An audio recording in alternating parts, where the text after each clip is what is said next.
It's allowed.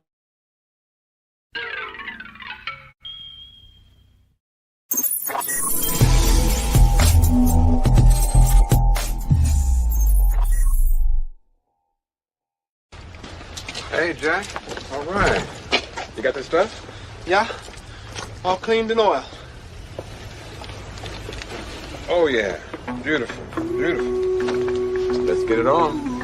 Who are these guys? It's my theme music. Every good hero should have some.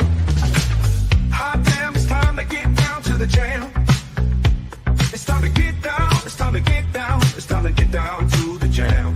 I said it's time to get down to the knowledge, gonna get on down with the know. On the morning coffee show, on morning coffee with Keith, here on Pop Culture Minefield.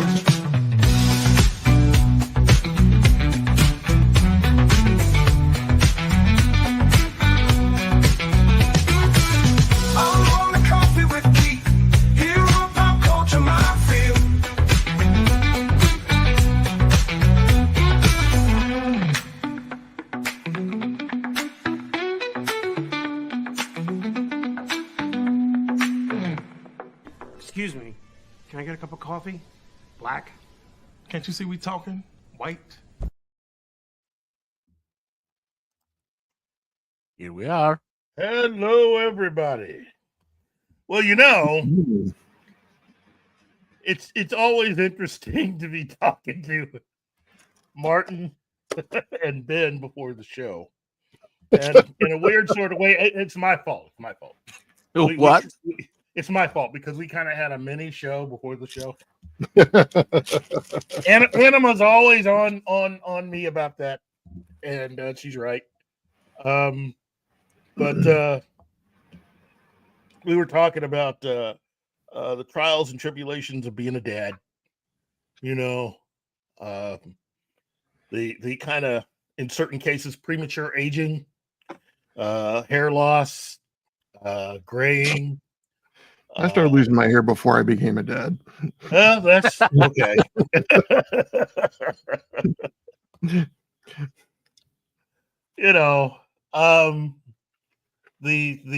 lectures, the I don't want to say mood swings because dads don't do that. We just sort of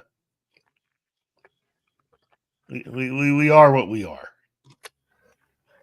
I wouldn't say that is the lectures, the giving the lectures precisely. Is the moment in that specific lecture that is unique for each one of us. When you're in the middle of that, you have that internal realization that, fuck, my dad was right. Well, I didn't think I would be that dad. I didn't think I would give the lectures after having received them myself, but that's what I kind of turned into. So, well, see, it's not advanced aging. It's early onset curmudgeonliness. Well, some of us. ECS, early onset, or EOCS, early onset curmudgeon syndrome. Let me first of all take time out to say hello, Gambit, 1987, Snortopoopas, Q Burr, also Real Popcorn Geek. Hello, everybody. Again, Gambit. Yeah, good morning. I am very appreciative that all of you would spend your very valuable time to just sit here and watch me just do what I do in front of two witnesses known as Ben and Martin, as I slowly lose my mind and drift off into curmudgeon territory. Is that what I want to? Curmudgeonliness. Yeah. In the curmudgeon zone. In the curmudgeon zone. There's a signpost up ahead. Picture of man. I guess many would ask why today's show is what it is. And as I was explaining to Martin and Ben before the show. I think, in my opinion, it is something that is. Oh, thank you, Real Popcorn Geek. Because Right? think of what Star Trek fandom would be without William Shatner, given its current state. We're going to need Shatner for at least another 20 years. I'll tell you that right now. This needs to get fixed Can, like can, yesterday. can we keep him in cryo, please? Hey, I'd be willing to. I hope he would sign up for that. But then he'd be like the Emperor from Warhammer 40K. I have no problems with that. Look, given Starting a religious movement in his own name. Given what has happened, and well, look, William Shatner is an example of that. How you can go from being someone who is beloved to years upon years of misinformation and other things that have come out about Shatner have caused a much higher number than even I realized of people who say they're Star Trek fans who are anti William Shatner. And so over the last few years, since CBS actively has been taking had been participating in Star Trek, especially once they had signed up with Secret Hideout and gave us the all-encompassing yet very, very corporate Star Trek Day, which prior to CBS and Secret Hideout needing that day to exist was always known as Star Trek Premiere Day or just Star Trek,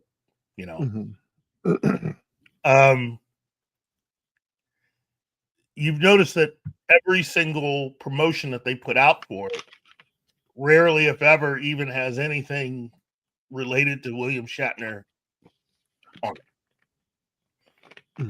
That is because you have a whole host of people that decide they don't like him for reasons that have nothing to do, in my opinion, with reality.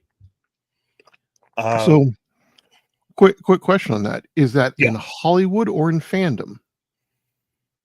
Because that's part of what I'm getting to today. What has happened was I don't think you've been here for this, Ben. Martin has heard this before. This is one of the reasons why reading all the biographies and all of the official accounts that have been put out about Star Trek, why it's important to do that, especially with an eye towards logic and the ability to be able to count. I keep talking about the book Inside Star Trek, The Real Story, because it is the only full account of the making of the television series that basically, as the kids like to say, come with receipts. It's not somebody spouting a bunch of stuff and expecting you to believe it. It's saying this happened and showing you the memos, contracts, and other things that back up what they are saying.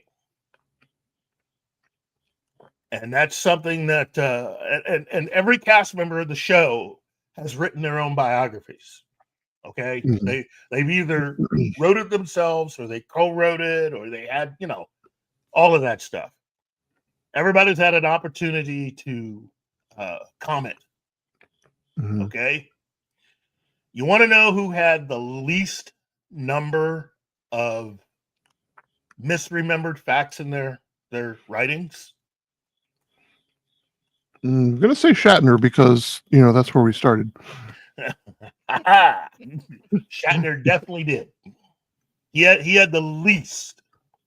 That isn't to say he didn't make mistakes, but as far as a lot of what he remembered about Star Trek itself, the television series, he pretty much got it. Yeah. when it came to a lot of his co-stars, a lot of that was just born out of having gone into having gotten involved with the fans way earlier than Shatner did. When the show went off the air, Mhm. you have to remember that both Shatner and Nimoy were about 37, 38 years old. Mhm. So Nimoy still had kids to raise. He didn't leave the Desilu lot. Mhm. He ended up going basically next door and working on Mission Impossible, which was the other show that had been greenlit the same time as Star Trek. Mhm. And he ended up replacing the actor who had originally was up for the part of Spock, which was Martin Landau. Landau had left the show. Becoming cementing and continuing his role as Landau's nemesis. Well, that was everything, though. I mean, Landau's he was a really good actor, and Mhm. the part of Roland Hand was specifically made for him. Mhm. Master of Disguise, all that other stuff. Right. Of course, when Nimoy got hired, he became Paris, and Mhm. it was pretty much just Roland Hand 2.0. It was like they kept writing the scripts with Mhm. Roland in it, and they just retyped it Paris. It's like Paris. There you go. you know, um, and to be fair, Nimoy lasted. He didn't even last as long as Landau on the show. I think he lasted maybe a year, 2 years before he left. Mhm. But while he was there, he made some money and did quite a few episodes, and even had the opportunity to get in some, dressing up and disguising himself as different people and being able to play certain parts in ways that he couldn't do just a few years before with Star Trek.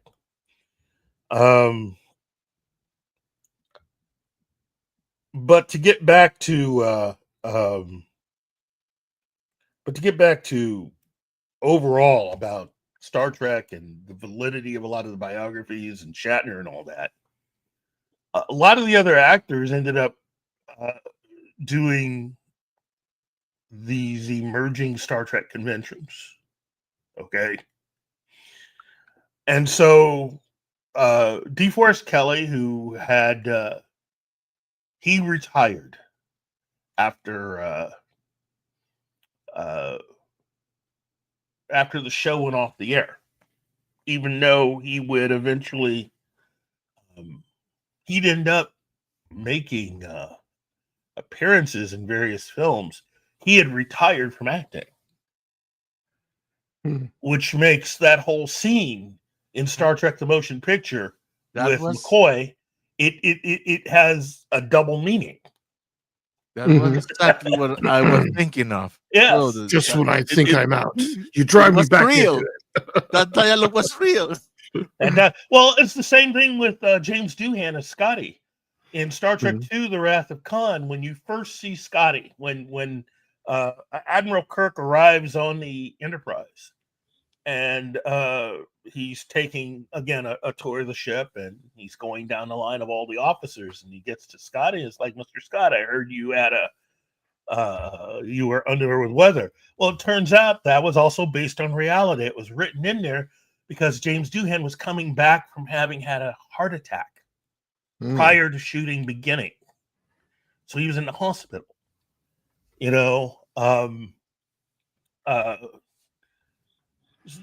it there were quite a few things written into Star Trek that were kind of, On point. on point, really on point. But for those people who really did not like working with Shatner, it allowed them the opportunity, since Shatner was working so much and Nimoy was working so much. A lot of their former co-stars used that opportunity to basically just go to a lot of the fan conventions and just start talking. Trashing him. Basically. Under the, from their perspective at that time, Shatner had truly benefited from everything that Star Trek had become. While their careers were kind of stagnant, Shatner was the one that was out there going and doing stuff. Well, here's the thing. Turns out that Shatner was the only one of the cast that didn't benefit financially once the show went off the air. Mm-hmm. Your initial paychecks that you get from going into syndication, they're huge. There's a lot of money that you get. Over time, those checks and their amounts shrink. Okay? Mm-hmm. Well, Shatner had gotten a divorce from his wife. He had 3 kids. So he just gave up all of the stuff that he would have gotten. He gave that to his wife and kids. That's the reason why he was part of his biography that a lot of people either skip over or whatever. You don't hear too much about him having to live in his truck for a while. Right. And this is post Star Trek.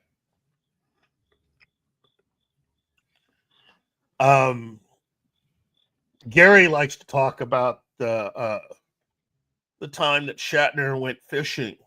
He had been visiting one of the great parks in our nation. I think it was near Yellowstone. I think it was. And he decided he was just going to, go fishing, catch some fish, because he didn't have a home to go to, and he was living out of his truck.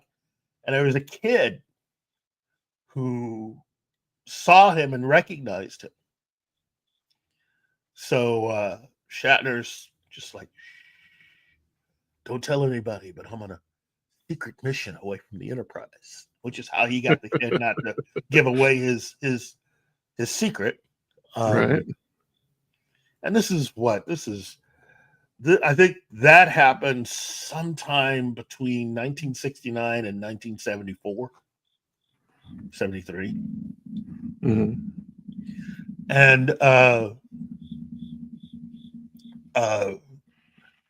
it goes to show that a lot of people really, there's entertainment value, as we've learned from watching a lot of reality shows, when people decide to disagree and decide to say things about each other, Mm-hmm. And with Star Trek, a lot of that just became a part of its mythos and became a part of what people who didn't know what that set was like, that's what they assumed it was. You're taking the word of people that pretty much had an axe to grind. Shatner was going out and just working and trying to pay his bills. And so he needed to work a lot. So he became the yes man for a while. Any offers he got, he tried to do it. He was Samuel L. Jackson. Basically. No, seriously, he was. Yeah, I know. He took whatever he could get. And so people laugh about Kingdom of the Spiders, but guess what? Kingdom of the Spiders, Devil's Reign, Big Bad Mama, which was his return to working with oh man, what was that filmmaker's name? Darn it, I can't remember his name, but that was a return of working with him, but he got a chance to work opposite Angie Dickinson. Okay, what was the name of the movie again? Big Bad Mama. Okay. Hang on. Let's see who that was. That was oh man. We talking about the director or Corman? We talking about Roger Corman. It was the return of him working with Roger Corman, because Shatner had worked with Corman back in '62 before Star Trek. He made a movie called The Intruder that they actually shot in Southeast Missouri, and got chased out of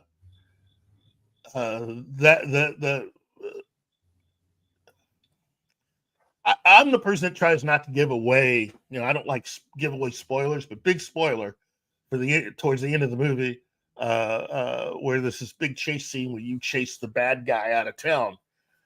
That all of that was pretty much what happened to the people that made the movie. They were kind of filming and didn't exactly give all of the details of what it was about to the places that to the two places where they were filming, and got chased out of town. That's from Roger Corman telling the story. And like I keep saying, there's a lot of there's a lot of stuff that's just stories, and then you have the truth. David Gerald wrote 2 books while he was working on Star Trek. One he wrote about where he wrote about how he came up with the idea and how he eventually ended up working for Star Trek in making The Trouble with the Tribbles. And then he wrote a second book about the overall what it was like to work on the Star Trek television series. And that book, the first book's called The Trouble with Tribbles, David Gerald, and the second one's called The World of Star Trek. The Snorterpoopus says James Doohan had been a heavy smoker and gave it up after the TMP. Yes, the motion picture. That's probably why he put on so much weight. That's part of it.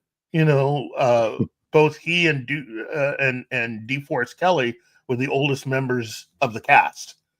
DeForest Kelley and James Doohan had both served during World War II. And Nimoy and Shatner were too young to go to the war. That's basically long and short of it.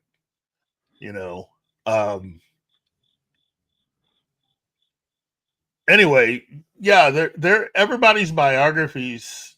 They many of them would put in stuff about working on the show.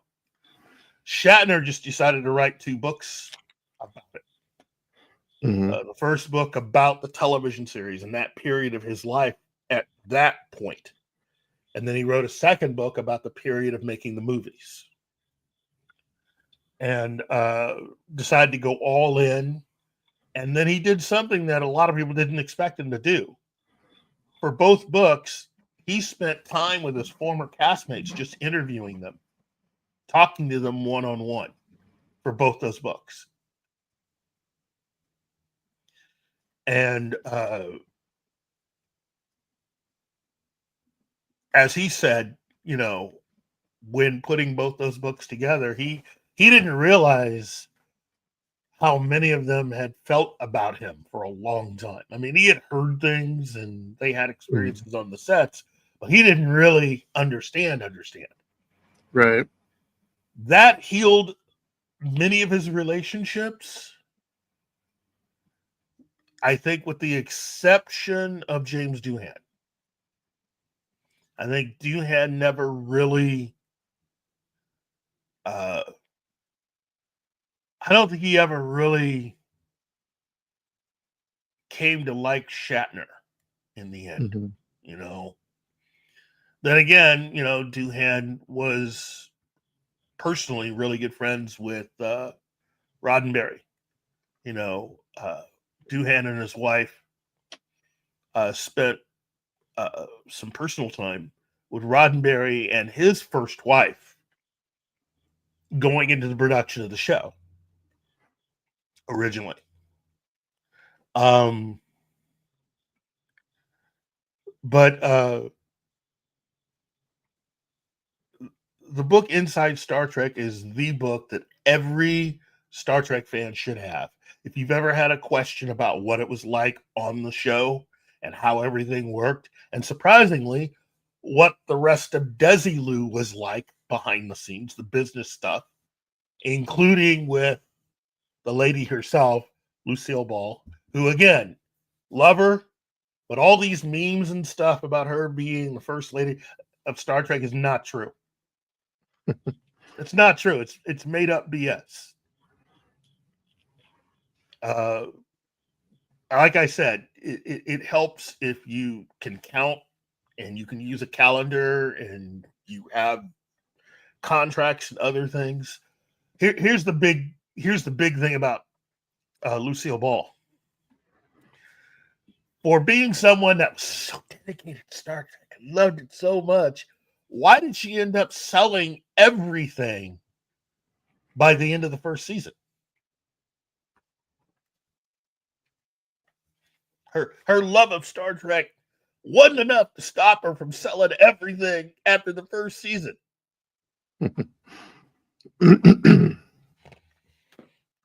Well, to me, the first lady of Trek will always be Majel Barrett, but you know. Well, that's who it actually is. You know, Majel is the first lady of Star Trek. That's nothing against Lucille Ball at all. Mm-hmm. You know, people keep forgetting that Lucy herself was a woman of a certain age. By 1966, you have to understand how old she was. And you're trying to run a studio In Hollywood, which is notoriously, you know, male dominated. but here's the other thing. She wasn't really running the studio. Mm-hmm. Lucy was part of the reason why she was successful, she was very single-minded. So when Nicole Kidman played her in Meet the Ricardos, I think a lot of what she did was pretty much dead on as to how Lucy was. Mm-hmm. Lucy did not handle, you know, people try to attach this stuff to her to make her out to be more than what she was. She had a lot on her plate. You know, she was someone who was really committed to what she was doing, meaning whatever TV show she had. Mm-hmm. And at that time, it was the Lucy show. But you also have to remember she was raising 2 kids. Right. Teenagers. And then anything that had to do with a relationship with the network that was carrying her show, she threw herself into that. But it was hard work making that show, the Lucy show. People need to understand how successful that show was. Well, a show of that success, and remember, this is post her being married to Desi Arnaz. Because when they were together, whenever they would work on the show, Lucy pretty much ran the writer's room and anything had to do with shooting. And Desi ran the rest of it. Right. That never changed. With the exception of once she got a divorce, she just did more work, but it was all centered on her show. Her second husband was the one that was actually running Desilu by the time Mission Impossible and Star Trek came along. And according to the book, he was a nice guy. He just wasn't Desi. And I think Lucy put him in charge because I think deep down she knew she was going to have to sell the studio.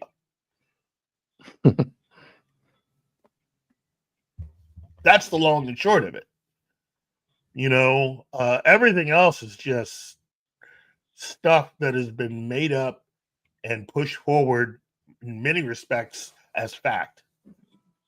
You know, the reality of being a parent trying to raise 2 teenagers in Hollywood while you're trying to work on a hit television series and negotiate and talk with the network and I mean, that's not even counting trying to quote unquote run an entire studio, which I don't think she ever really did. She was there. she did what she could, but she wasn't really running it. Mhm. So Hers was her job was mostly to sign shit. It sounds like. some of it was to sign stuff, but she didn't really have it for. I mean, she and Desi got a divorce. I'd say about 61, 62. So, what I think, you're right, Snorter Poopus. Gary was his name. Gary Morton. So when you hear, okay, here's a good example, because I know that there are some people that still don't get what I'm saying. If you've ever seen or read the interview with Elizabeth Taylor and her husband, at the time, that would have been, man, I am forgetting so many names. I was so good at this when I was younger. Well, when you're Richard talking about Burton. Elizabeth Richard Taylor, Burton. Richard when you're Burton. talking, It's Richard Burton and Elizabeth Taylor. When they were on the Lucy show, and Richard Burton had to admit that he did not like Lucy because she was so, here you have Richard Burton and Elizabeth Taylor, two of the biggest actors in Hollywood, on this show, and Richard Burton didn't like the fact that Lucy was trying to tell him how to act on the show. Mhm. Burton, after a while, it became, in his mind, he understood what she was trying to do, the kind of effect that she had. When it came to that show, the actual show itself, everything having to do with the television show. Every TV show has a showrunner. I don't know who that person was, but Lucy was actually running the whole thing. Everything. You did exactly what Lucy told you to do. When it came to that show and shooting everything, she was all over it. Everything. And was giving Richard Burton tips on how to make the scene funnier. And he didn't appreciate it. But Burton wasn't really a comedic actor, was he? Well, that's the thing. In his mind, it was just, you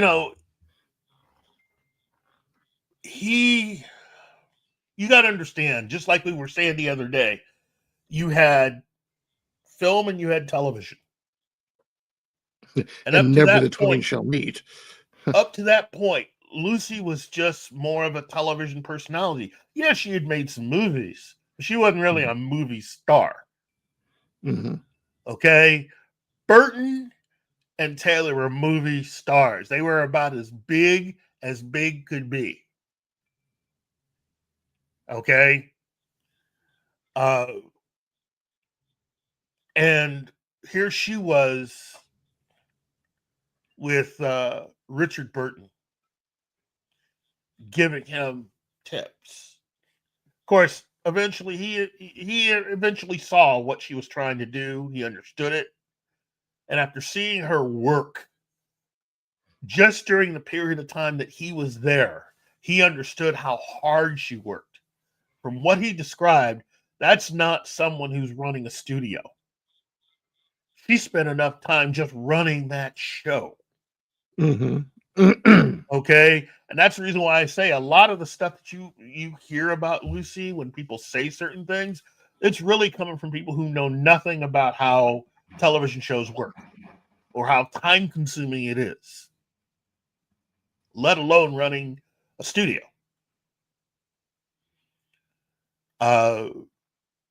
There are a lot of TV shows associated with Desilu that were filmed on the Desilu lot. Many of them were award-winning television shows. Star Trek was not that. So to act like Lucy was like, oh, well, I'm going to take a special interest in that's BS.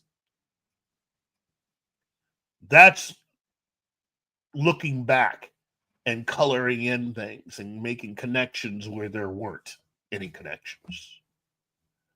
You know, if you're running a television network and you have Breaking Bad and another show called the Keith Runs Into a Wall show, well, of course, the ratings on my show are going to be bad.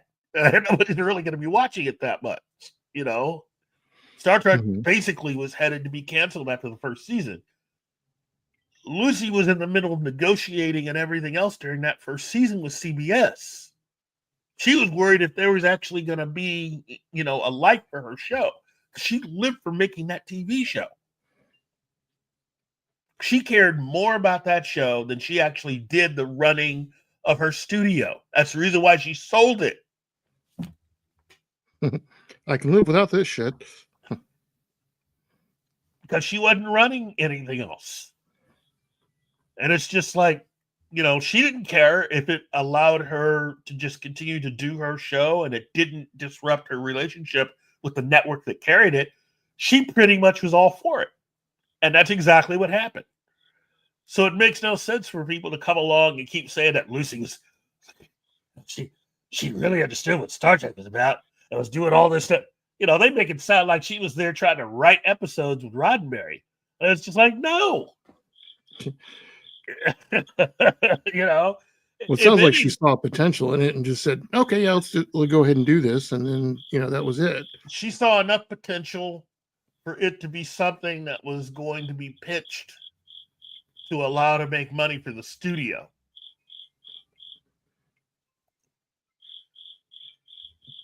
You know, I mean, she saw sufficient dollar signs in it. Yeah. It in so much as that if you're talking about success and everything like that, if you're going to make it seem like that, then obviously she had all this time to talk about Star Trek, but spend a lot of time on the set of Mission Impossible, which was a hit.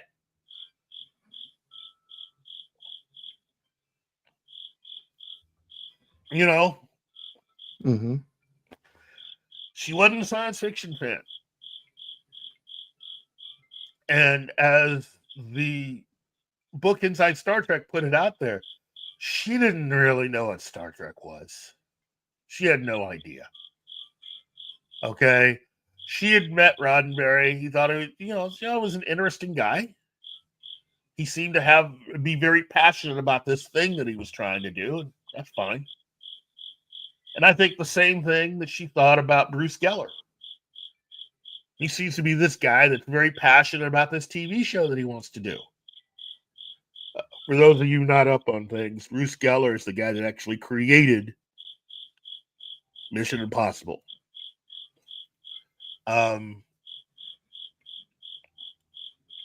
And comparatively speaking, Bruce Geller was getting it done. Here's the other thing you also have to understand.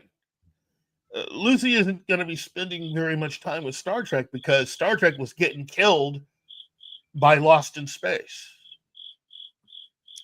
Which I, having watched both shows, I get why at the time it was getting its ass kicked.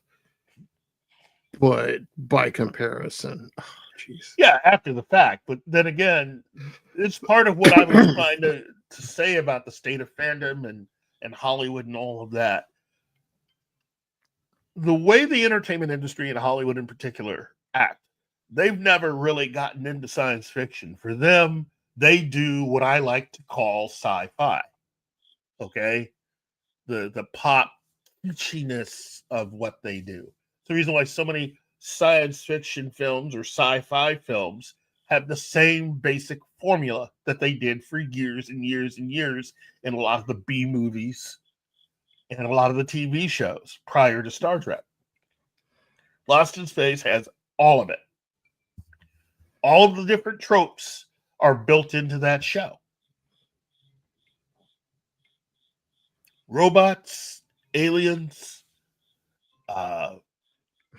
scientists, handsome leading people, scientist who knows what's going on,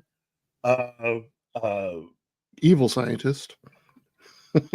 Sometimes. Yeah. Well, again, I'm talking about the original pitch and not the actual show. Right. Not the actual of show. which Dr. Smith was not a part of it at all. He was an afterthought. Dr. Smith was not originally a part of what they were trying to do for that show. If you've ever seen the original pilot for Lost in Space, Dr. Smith is an afterthought. Yep. He was added in later.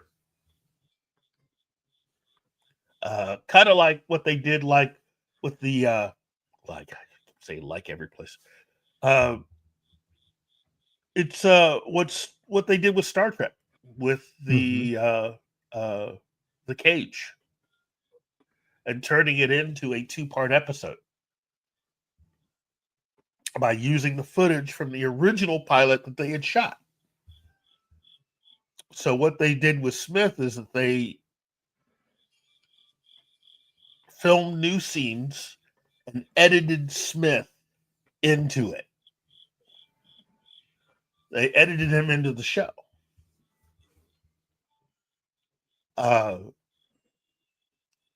I think the thought was, at least from the network, that the original idea for Lost in Space, which was Swiss Family Robinson in space, was just a little too much for the modern sensibilities of the time to see all these bad things happen. And it was easier to create a lot of comedic moments to balance out a lot of the heaviness by creating this character of Dr. Smith and allowing Jonathan Harris just to basically be Jonathan Harris. Take the part where you will. Do what you got to do. Have fun. Yeah. And the thing is, they did. Of course, the other thing was, at least as far as Guy Williams was concerned, he was one of the few people that was completely unbothered by that when the show became successful. You know, most actors would get jealous. Guy Williams was making money. Billy Mooney was talking about it on the Inside of You podcast with Michael Rosenbaum. He was talking about the fact that Guy Williams was not bothered at all by being upstaged by Jonathan Harris, the robot, and the kid. Right. You know? Of course, then again, you have to think of it from Guy Williams' perspective. He was actually the center of a popular television show for a while prior to Lost in Space. So he knew what it took. And he knew that, you know, as long as the show was going, he had a job. Right. Steady paycheck, you know, but he wasn't the one having to truly work because all the focus was on Dr. Smith, the robot, and the kid. So his workday got easier because of that. He got to sit in his trailer. He got to go over his stock investments. He got to, you know, have a drink. Right. He got to, you know, he got to relax. To hear Billy Mooney talk about that, along with a few other things I never realized about that show that were kind of surprising. Wow. It was just you know, this was what Hollywood and the general public thought science fiction was. And if you never picked up a book and you never read science fiction, that's exactly what Hollywood thought it was. Star Trek went against all of that. Star Trek was a science fiction show written by people who actually read and understood what science fiction was. But they had to also live in the reality of the time period. So they had to make certain concessions with being in that time period to certain things.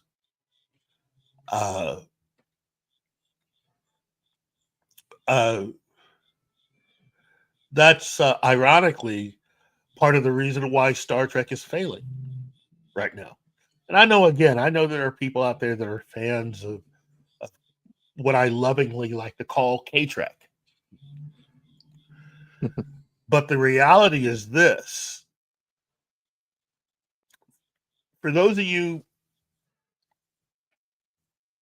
out there who still like to talk stuff about Shatner and the original show, here's something for you to chew on. The number of episodes total that Discovery had for all the time that they were making episodes doesn't even come close to equaling the number of episodes in total, 79, during all 3 years that Star Trek was on the air.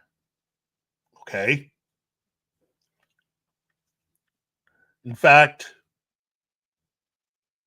total number of episodes, if Discovery were an actual television series on network TV, the show basically looks like it got canceled halfway through, well, the first quarter or two of the second season.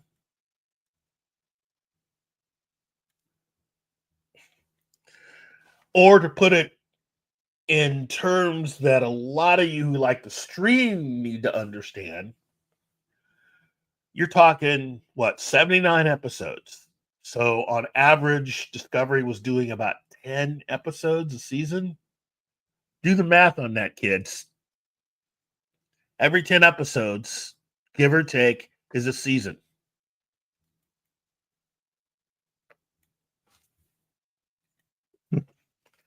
So,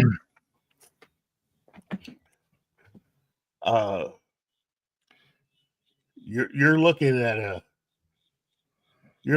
least 7.9. So you're looking at almost 8 seasons. You're looking at one episode short of having 8 seasons, according to streaming rules, the way that Discovery operated.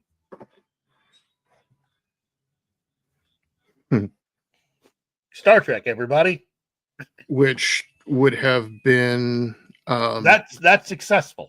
That based on that is successful. That's way more successful than Discovery.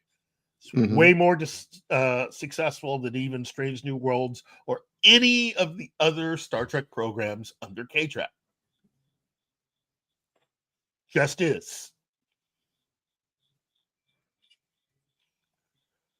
Reality doesn't change just because you will something or you don't like something. Just doesn't. You can't change it. It is what it is. If Yeah. you're a bigot. You know what? Given some of the things that certain people who have worked on Discovery have done, particularly the guy who supposedly ran the show and created it. Not gonna lie to you. Certain people might, but I'm not gonna lie to you. You know,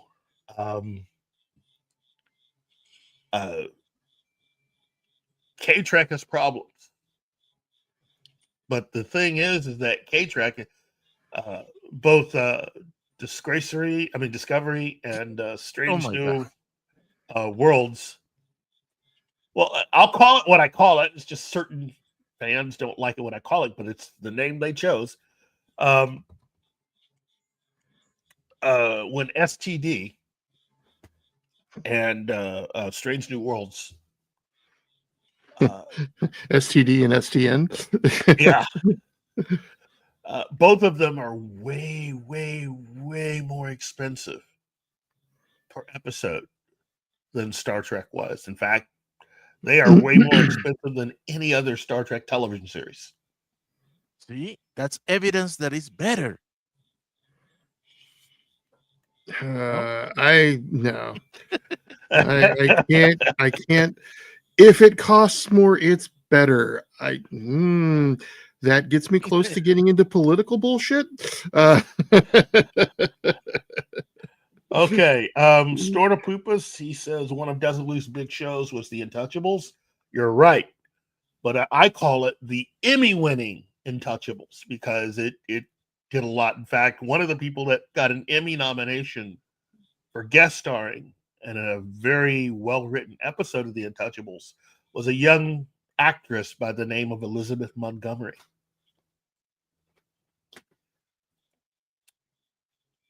Pre-Bewitched. I'm with you there, real popcorn geek. Guy Williams will always be Zorro. Yes, Zorro was the show that I was referring to. That was him being front and center of a TV show and have a lot of pressure on him. Mm-hmm. So to do Lost in Space, it took a lot of pressure off of him. That's him going, wait, did my job just got easier? Okay. I still get paid a lot of money because I'm the lead. Oh, I'll take that. Yeah, And that's the other thing. That's another thing a lot of Star Trek fans need to understand. One of the things that his co-stars, Shatner's co-stars tried to put out there is like, well, Shatner he's always worried about the money. He always had to make sure he got more than everybody else and blah, blah, blah, blah, blah, blah, blah, blah. Well, here's the thing. As I've been saying, has been proven by people who worked in the industry during that time. The way we do TV now is not how they did it back then. Every television show was predicated on having a lead, a co-lead, and then a bunch of other actors who were just thrown in. And then your supporting cast. Basically, the supporting cast. At no time during all the years that Star Trek was on the air was anybody but DeForest Kelley allowed to move up. D. Kelly was allowed to move up into having his name in the title sequence and becoming a co-star along with Leonard Nimoy. But nobody else. Everybody else was expendable. And this is covered in the book Inside Star Trek. The way that it worked is that unless you are part of the top line people, everybody below that, you are expendable, meaning they could get rid of you at any time and replace you with someone else.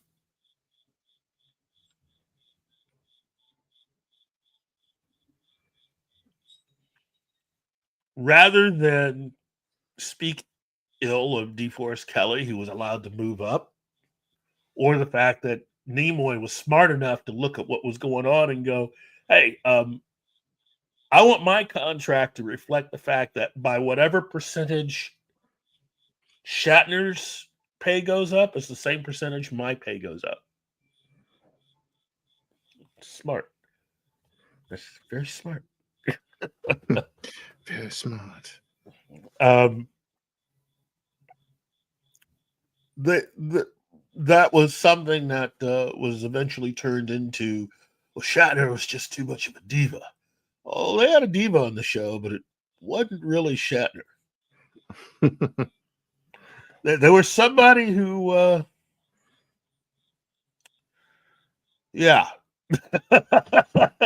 who, let's just say, according to Desilu, somebody in the cast of Star Trek who was acting very much like a diva, whose name was not William Shatner. And I'm just going to leave it at that. You can figure it out if you think about it. But I tell everybody, just read the book. Just read the book. Everything's in there. And having read more than one making of book, at least by people who were there on set, these are people that got no reason to lie to you. And again, they have the contracts, the memos, all of that stuff. That's pretty elaborate just to go through, just to pull one over on you. Sometimes you have to face facts that certain people do take advantage of you, and it's sometimes somebody that you trust or that you think that you know. And in the case of a lot of the other stars, again, ironically, everybody that was below that line had a reason to hate everybody above the line. It was just easier to hate one certain person than to name all three.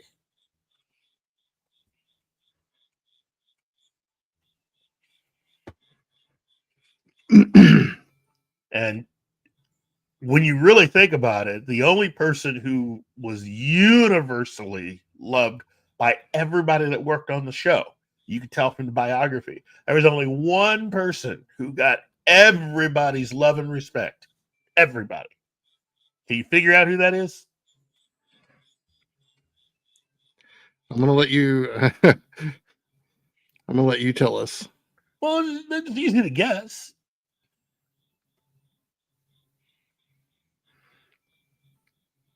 Okay. I mean, Okay. I'll tell you. It was DeForest Kelly. yeah, that makes a certain amount of sense. Well, I mean, he never got into it with anybody. The way he looked at it, it was him and his wife. They didn't have any kids.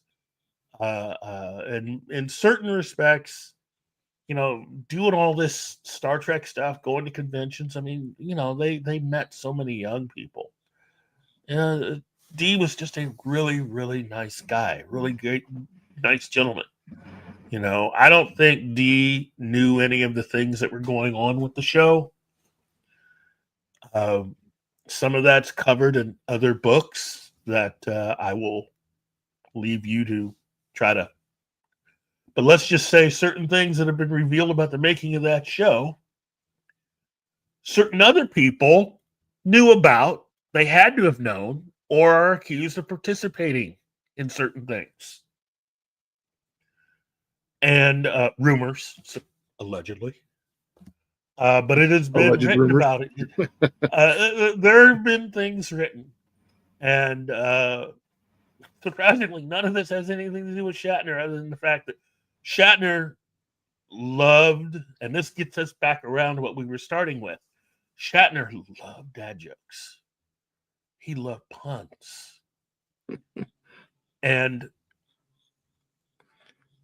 no wonder people were harsh on him. not people, not his co-stars.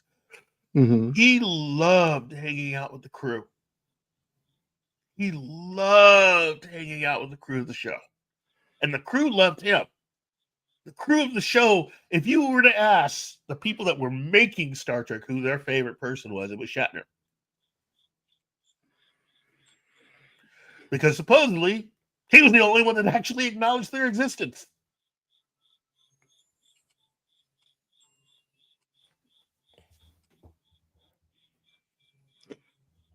And this reminds me, what? Which is kind of, go ahead.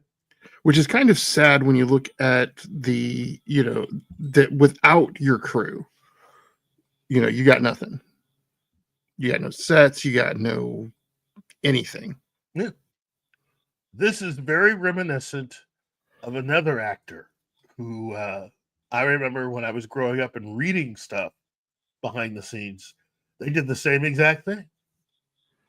They weren't into the Hollywood, I'm above everybody else thing. They just hung out with the crew.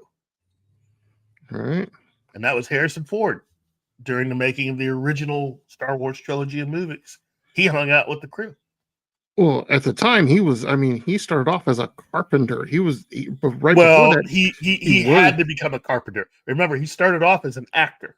Right. But he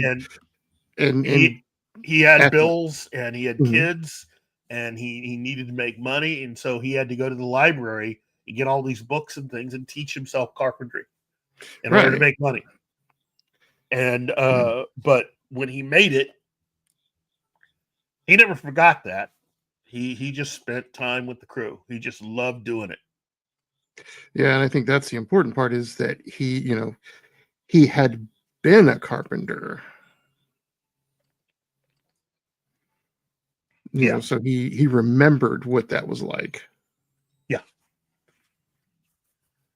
And again, I'm not saying that Shatner was a perfect person by any means, but a lot of the stories that have been told about him, just consider who was saying it and at the time they were saying it and where their lives were.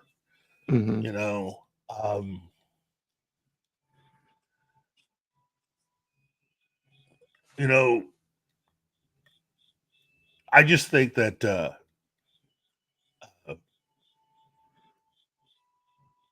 given everything that we know, given everything now that has been written, mainly by people who have no reason to lie, because they get nothing out of it. There's nothing to be gained by saying this now. Uh, uh, it just it is counter to how a lot of people thought that Star Trek was what it was like and what happened. Mm-hmm. And that isn't to say that Shatner was the nicest person to deal with when they were making the show. But as I had started out before, all TV shows, especially during this period, had to have a lead. There is one person who was the lead. That's the way it was. The lead. Yeah. This whole mentality about it's our show, that's BS. Well, and the fans will also create the lead. They're always going to be fan favorites. No. I agree with you. Fans do create the lead, but that's fans amongst themselves. Legally, Mm-hmm. and according to your contract, the lead is whoever the studio says the lead is. Yeah. That's the way that works. Indifferent to what even fans think, the lead is the lead. That's just it. You know, you can have whatever opinions you want, but reality is still reality. Yeah. You know, the contracts and stuff are the contracts, and that's the way it was signed. And it wasn't like they were being fooled. Mm-hmm. You understood what you were signing and what the purposes of it were. Again, I mean, what? Shatner and Nimoy were both the same age. They were both 35. So, I mean, family men, kids, wives, nice houses, Ex-wives. you know. Yeah, for both of them, yeah, ex-wives. But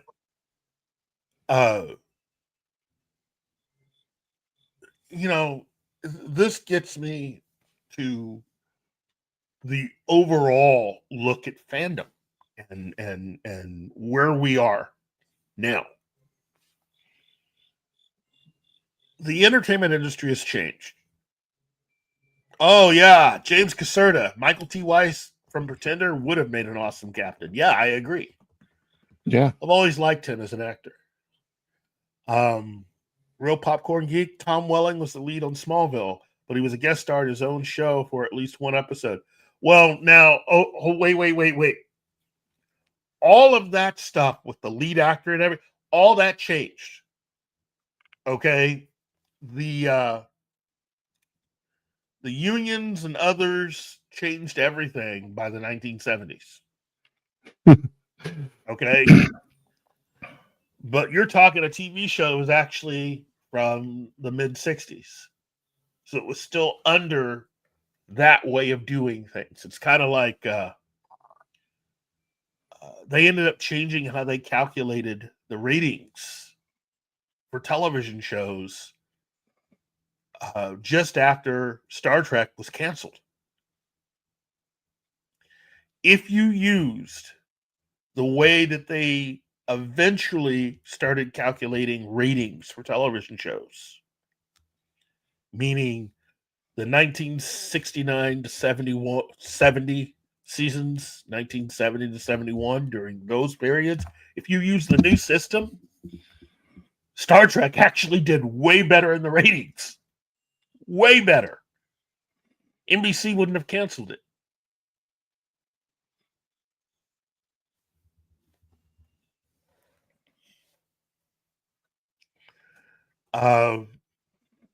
But that's, everything really has happened for a reason. And with Star Trek, it really was something that may have seemed a little burdensome for certain people, certain actors, but it eventually led to all of this and becoming as big as it was. I know that there are a few channels now, a few people that are leaking pictures and other things from Phase 2. I know there was one channel on YouTube that had a bunch of test videos for Phase 2,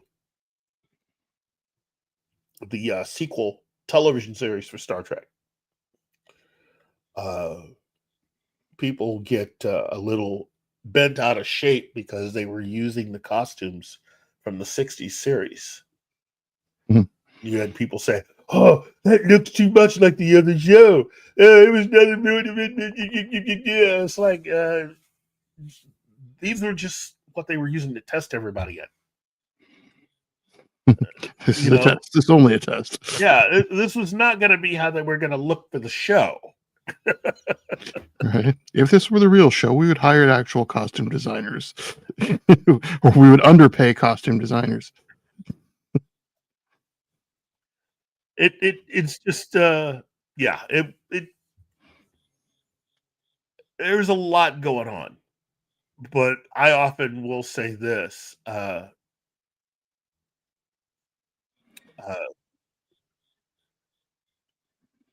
10 years is still 10 years.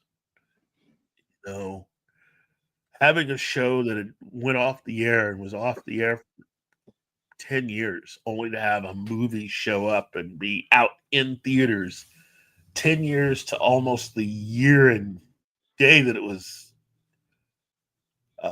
canceled is amazing. Oh yeah. Well, and that's, I think that's where we get into the difference between fandom and Hollywood. Yeah. Yeah. Well, fandom right now has become kind of like the plaything to Mhm. Hollywood and the entertainment industry. Yeah, because they understand the power of it and basically how to, are trying to figure out how to manipulate it. Yeah, it's all about manipulation. They don't want to look at what actually works and do that. They want to Mhm. manipulate what people like. And they think that everyone involved in fandom is so low IQ, they can get them to basically uh, salute whatever they run up that flagpole. Right. Well, and I think they have a tendency to listen to only the loudest voices. Well, Yeah. that was the case prior to where we are now. Mhm. If you look at everything, here's what I'm trying to get at. If you look at everything from say the year 2000 to now, Mhm. okay, so you're looking over 25 years. Well, 25 years. You're looking right at 25 years here. Hollywood back in 2000 was still being run by people who were running things that really liked movies. They understood movies. They understood character. They understood plot. They understood all that stuff. You still had people that were doing that. Today, not so much. You know, between that time and now, we went through a period where you had people that they started getting into the whole gimmick of trying different things to get people to be interested in whatever movies they could put out. You know, personally, I say these last really 30 years have done have shown that the industry was willing to try anything to get people into movie theaters. Mhm.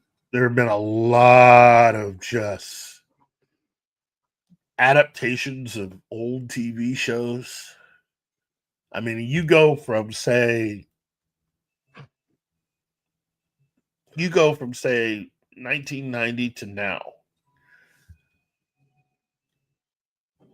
And thinking about it, I can think of quite a few TV shows that I watched as a kid that have already been turned into Hollywood films with Yeah. different degrees of success.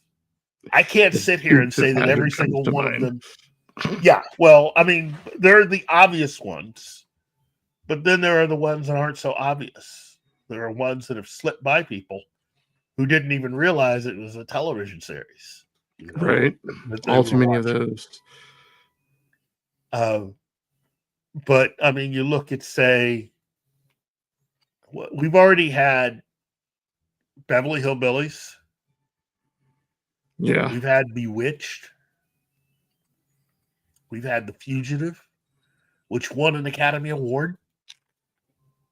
That's still like that's the one that really just it's hard for me to get past that fact. Wait a minute. Mhm. They made a movie version of The Fugitive and it won an Academy Award. Right. You know? Well, they put Tommy Lee Jones in it. I mean, True. It won. Actually, it won. Realistically, it won 2 Academy Awards. One for Tommy Lee Jones, and the other one for the visual effects. They had this thing that they had invented that allowed them to do these really crazy visual effects that look way too realistic. In the movie. We've had let's see what other we've had not one but 2 Brady Bunch movies. We've had I we've have had feels about that. we've had I'm an not a big- Avengers an Avengers movie. We've had Mhm. Also have Man feels from about Uncle. that. We had a Man from Uncle movie. We That had was an better. Yeah. I Spy movie. Mhm. We had a Honeymooners movie. We had a Car 54 movie. I remembered that one. Yeah. I was Yeah. trying to make sure that that was not just a figment of my imagination. We've had 2 Flintstone movies. We've had I'm surprised we haven't had a Mr. Ed movie. right. We've done Sergeant Bilko Right? And McHale's Navy. and McHale's Navy. I mean, I'm surprised we haven't had a Happy Days movie or a Laverne and Shirley movie Right? or a Three's Company movie. Oh God, you'd have to. You would have a hard time getting the diehard fans for Three's Company to let that happen. I know, but then again, for fans of the man upstairs, they had to sit through Three's Company. So I guess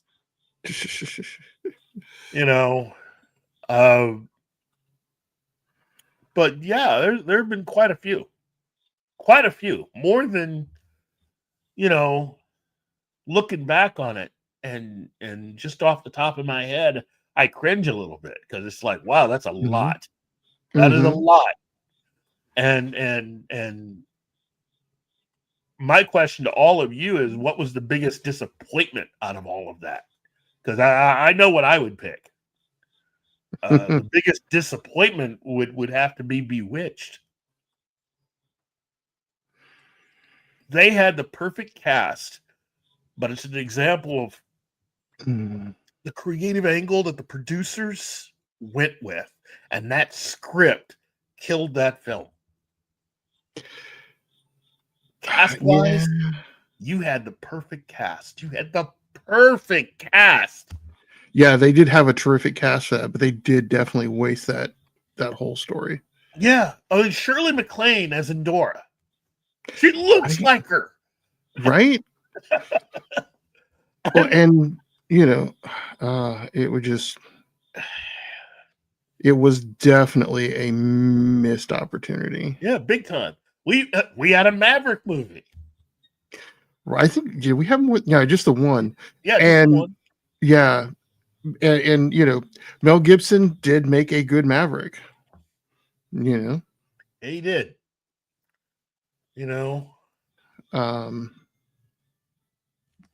We had Addams Family, and Rob Zombie did a Monsters movie. I kind of give that one a pass because that's really, you could take it or leave it on that one. I mean, which you one? have Addams Family movie, but it's based on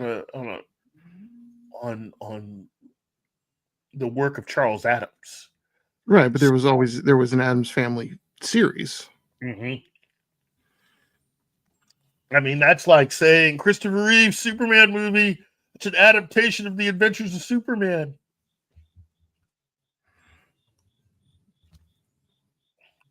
Which you got to remember ran for a very long time. That show was on for a long time. You had an entire generation of kids that was their Superman for a reason. Mm-hmm. 51 to 58, I think it was. And then Batman wouldn't make the air until 66. Right. And I think the Batman only lasted 2 seasons, I think. I think that's right. Maybe 3. But my point is that the entertainment industry in Hollywood in particular really do not care about us now because everything's been taken over now. A lot of people who, as I was saying before, were very good at their jobs. They knew how to make movies or television shows. A lot of those people have either retired or found themselves pushed out. And a lot of people that are running things now, I mean, if you're still around, that's because you were flexible enough to basically, you knew the right people in order to keep your job. But for the most part, that's the reason why you have a lot of tech people that are coming into the entertainment industry. A lot of Silicon Valley people look at the entertainment industry and think, oh, we can run that better. Yeah. Story? Who needs story? And you're going to start seeing a lot of these attempts to try to do things better. In many ways, what we have been experiencing with Star Trek under Alex Kurtzman and Akiva Goldsman is that mentality. You have 2 people that have again, whatever, anybody who would say, well, Akiva Goldsman is a fan. He says he's a fan. I mean, you're walking to your car at night and somebody's running towards you going, help me, help me, help me, right? You hear the distress in their voice, but they're running with a big knife towards you.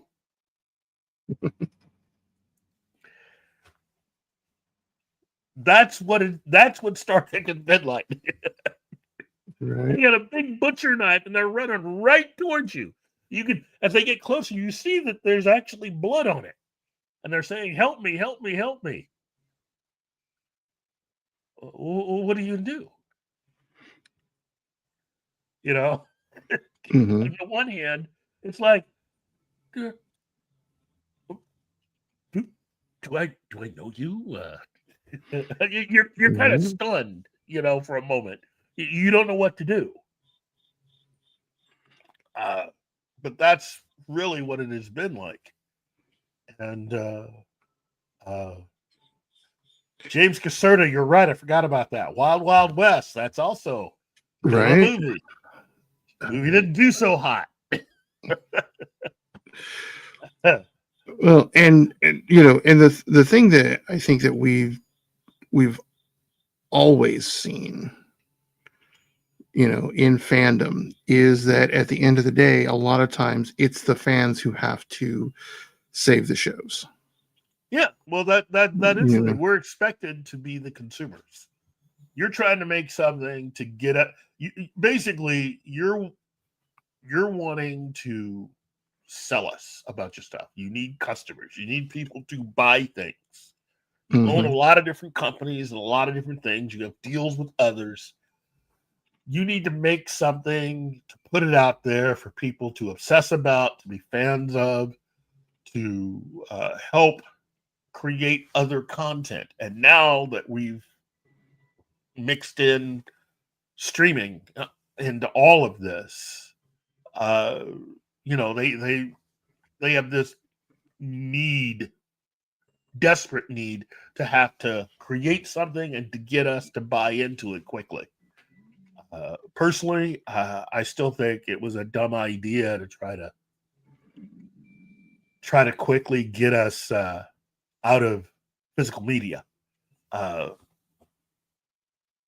it's more of a specialized thing now, but they could still be making money if they would treat physical media a little bit better than mhm, they have these last few years. right, Streaming, as everything settles down, streaming really is an option, but it's not a top option. It just isn't. People don't see it the same way. That plus the fact that people are they're charging way more money now to stream to get whatever you want versus how it started how it was when they first started. mhm, All the costs really low. Telling people, "Oh, you're gonna love this. This is gonna be great for everybody." right. And yeah, it was great for a little while, For a minute, for a minute. if you need. All these different packages they have to, used to be you can get, like, for instance, if you remember what Netflix was like originally, or Mhm, better yet, good example is Hulu. Hulu had it going on. Hulu had deals with everybody, every major studio. You could watch whatever you wanted. You missed something on TV, you just watch it on Hulu. Didn't right. matter what network it was on. They were all signed up for it. Let's do this thing. You know, we are being taken for granted big time. And some of them have even thought enough of themselves to think, you know what? We're such a big deal. We're just going to tell a lot of you over a certain age that we just don't need you anymore. Yeah, and those are the ones who actually create, keep that fandom alive. Not just keeping it alive, they also inherently also have a lot more money. Mhm. CBS. But Not to name names or anything, but CPS. no, I gladly will name CBS because they're Dumases. They are total Dumases. Dragnet, yes, Real Popcorn Geek. That's another one. Dragnet. And the irony is that Dragnet actually let's see, radio show, movie, TV show, movie. Right. I mean, they just went for it. They got all four. So They hit it on every, yeah. yeah, it's quite a few of the early television shows and in the beginning of television were all based on very popular radio shows. I mean, Gunsmoke, radio show, television show. Mhm. Dragnet, radio, television. Ozzy and Harriet, radio, TV. and almost every major long-time soap opera, radio, television.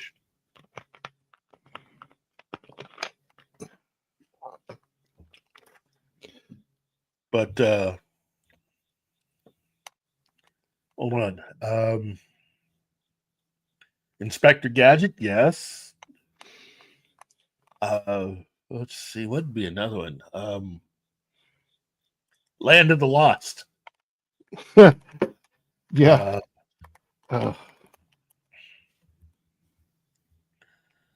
Yeah, it's just there's a lot of stuff that has just already been done, that they've already put out there. And if you notice the list of failures versus the successes, I mean, it's a longer list of failures. Yeah. You know, But again, at the end of the day, they have forgotten that it's the fans that make things. I argue that it's not forgetting; they don't care.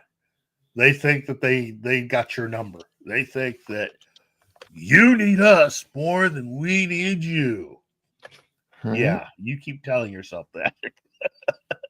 Again, CBS. But I keep poking fun at CBS because a lot of the people who thought it was a good idea to give Alex Kurtzman control of Star Trek have already lost their jobs. And now there's a distinct possibility. Pick your poison. You know how I'm always giving you the choice of the window or the stairs.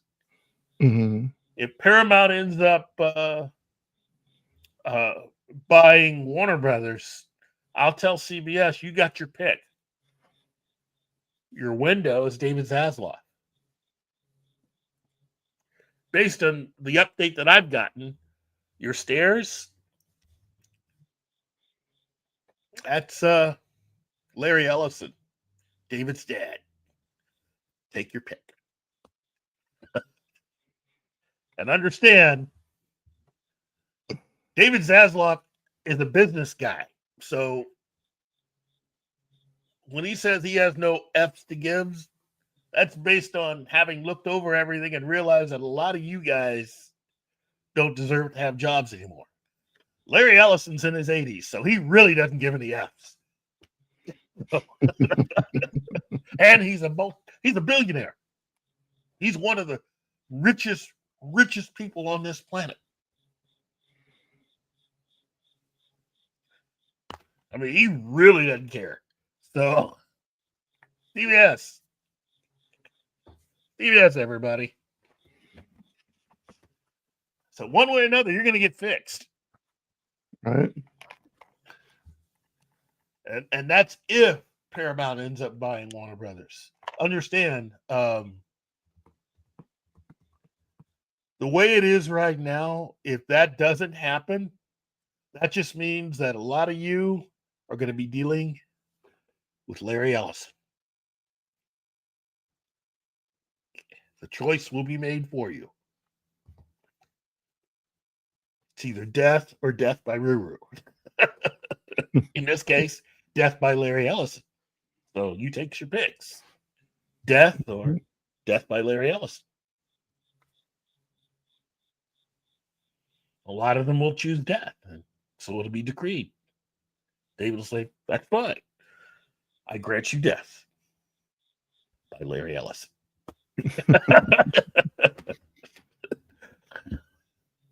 He get to meet my dad anyway. Oh, he's gonna love meeting you. Yes, Lost in Space. Yes. Although, again, let me just say, as a big fan, the Netflix version was fantastic. No, it wasn't. It was fantastic for me. Okay, like I said, as a fan, me. But people enjoy what they enjoy, right? Yeah, people enjoy what they enjoy. I've been a big fan of that since I was a little kid, and I felt cheated.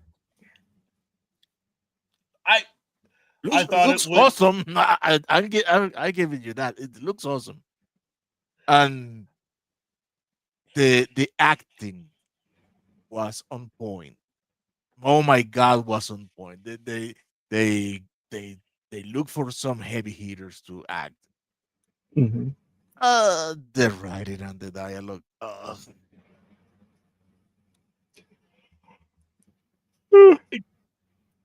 for me, as I've said before, I am a big fan of the original pilot and the original idea for Lost in Space. I was never the biggest fan of what the show eventually became. You know, I was never the big fan of Dr. Smith as a character. I just found him way too goofy.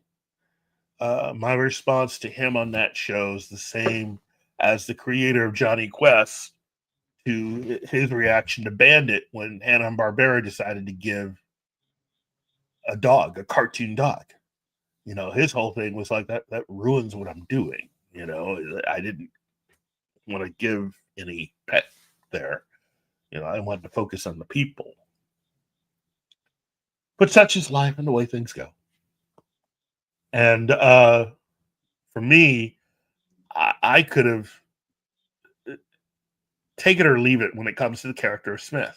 Personally, I understood why the character of Smith was there, but as a getting into the premise of the show and of the movies, here's my thing. As a dad, I would have left his ass someplace else and just made up any story I wanted. You know, if my 9-year-old son was hanging around with a creepy dude who tried to kill me and my family in our sleep,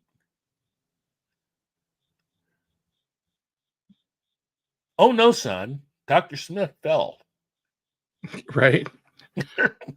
Well, I don't know what happened. I agree and disagree with you.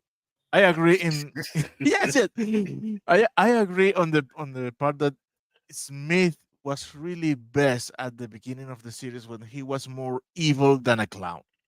Mm-hmm. It was better. But I disagree with Strand Smith on another planet. I would have preferred for him to have a airlock accident. Let's see, it would have worked. Because if you left him in a planet in that universe, that son of a gun eventually would have gotten on anybody else of their spaceship and go. He would go after you for revenge. So no. Right? I mean, they could have at least given him a redemption arc. He was irredeemable. Well, his redemption was the fact that he was the biggest coward of everybody. Mm-hmm. You know, but yeah, it'd be one of those things. It'd be one of those things of, you know, space him out the airlock and go, "I'm sorry, son, the alien got him." You see, that's one point of contention that I have with the 90s movie, which I love, and is that Smith was cold, calculating, menacing, cruel, evil. He was a war hero. But in his last seconds in the movie, they turned him into the coward from the TV show. I didn't like that. Yes, they flipped the character, and it was just like, what are you doing? You know, with the Netflix version, I didn't mind that they had changed Dr. Smith's sex. You know, I thought that was never integral to who Smith was. Yeah, I didn't mind it, and I didn't mind the fact that instead of it being about someone who was working for some nefarious organization that was willing to kill an entire family, that she was a con artist of sorts. Yes, with some psychopathic tendencies. Yes. Yeah. And you know, to me,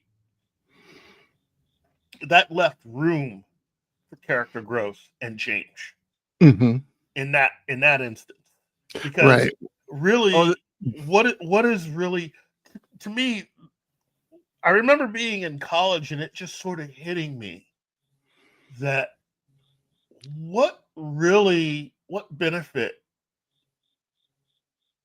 is it to Smith to actually get to where they are going? You tried to kill everybody, and you work for an organization that's willing to kill people to make statements. You think going to Alpha Centauri and landing there that you won't be off as soon as you get off that ship? You've got Right. no place to go. Right. You can't go back to Earth. Can't go to Alpha Centauri. Your best bet is to just you now realize there are other planets with life and different. To me, stranding him on a different planet, and if he should somehow make it to Alpha Centauri and meet me there, my whole thing would be, I did you a favor, buddy. I tried to help you out because you got no place to go. He will kill you anyway. So airlock accident. Yeah, but I mean, he's a dead man anyway. Let's put it that way. He is a dead man anyway. Airlock accident. If you have enough resources to be able to get somebody to have a phony ID card and somehow slip their way onto your ship and be able to try to kill you. Think of it of Tom Hanks yelling for Wilson. That's it. You're in that window of the Jupiter, seeing him drift away. I just on the one hand, again, I get it. You don't want to lie to your kid, but at the same time, this is, Well, it's only a lie if he discovers it.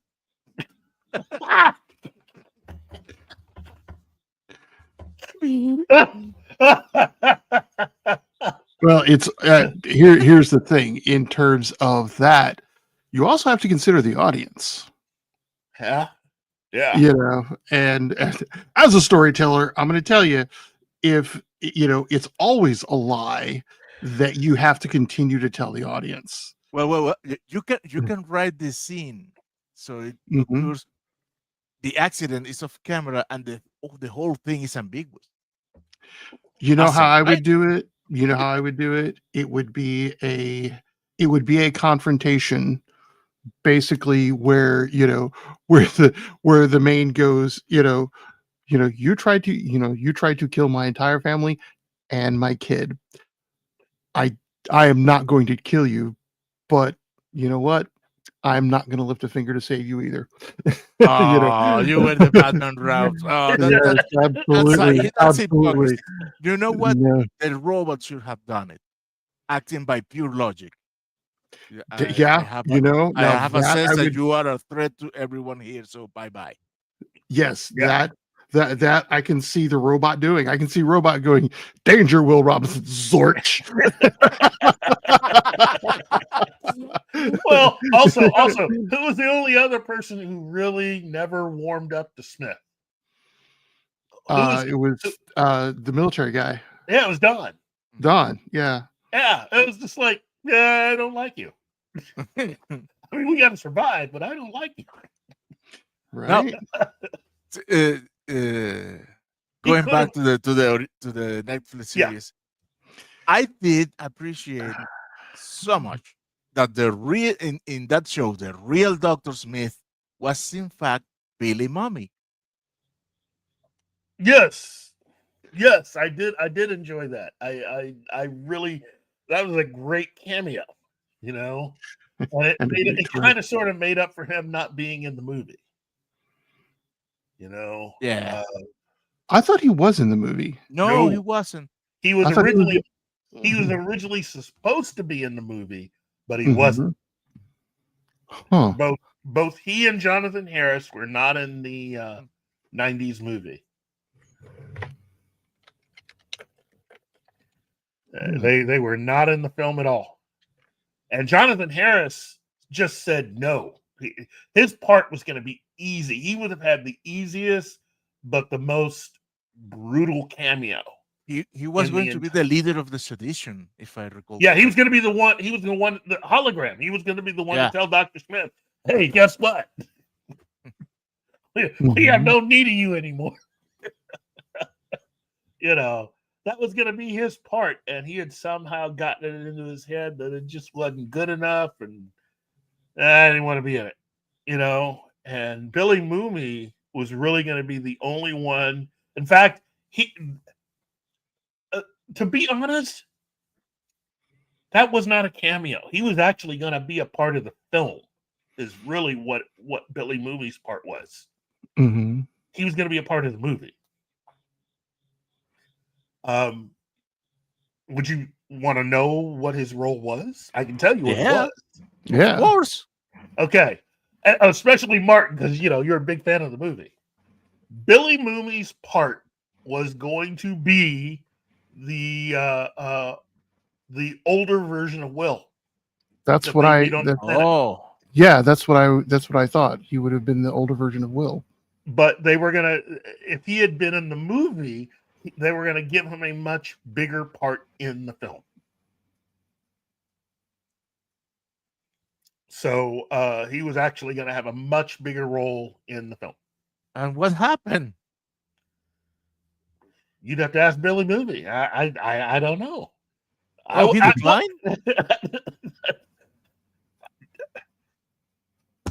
I have no idea. I have never heard what actually happened, and he doesn't talk about it in the interview that he did with Michael Rosenbaum.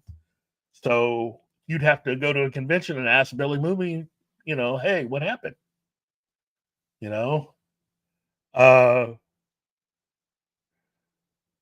I do know that Billy Mooney really enjoyed being a part of Star Trek for a bit. He liked guesting in that one episode of DS9. So much so, he said, look, they spent more money and more time working. He spent more time and money working on that episode of Star Trek than he ever did for anything he ever did for Babylon 5. And he really enjoyed doing it. I could have seen him as someone to make a cameo in one of the Star Trek programs, probably as a captain of another ship, say the Jupiter. But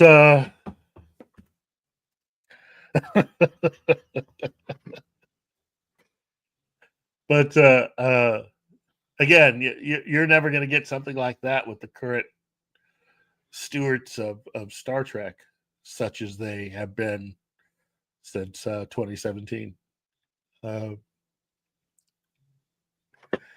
Yeah, Gambit. Yeah, Lost in Space. It was, to me, it was a really good concept that just, in my opinion, never truly lived up to what it could do. I think a lot of what you saw in the Netflix version was what was originally planned, and the original pilot also. That's what was originally planned for the show. The original pilot that they had shot for the television series is a lot like the Netflix series. So Lost in Space was what Space 1999 tried to be. Yes, it was about meeting all of these challenges on going, different planets, trying to survive all of this adventurous stuff. Space is made up of a lot of dangerous things, both natural and unnatural, that are going to try to kill you. That's Lost in Space. And eventually it just became Dr. Smith, the robot, and the kid. And while you had a lot of really cool guest stars, it all just evolved into, seeing how many different ways you can get Jonathan Harris to both in terms of dialogue and physical presence, to see how much further he could have pushed the robot and the kid towards the danger. Right? Again, just for that, as a dad seeing that for the first time, it's like, oh no, Smith's got to go. Right. I mean, I could have put something in this food and he would have gotten sick, and I would have. Oh, Dr. Smith, why don't you come? Yeah. It seemed like every time they landed. Yeah, actually, you know who should have offed him? His Will.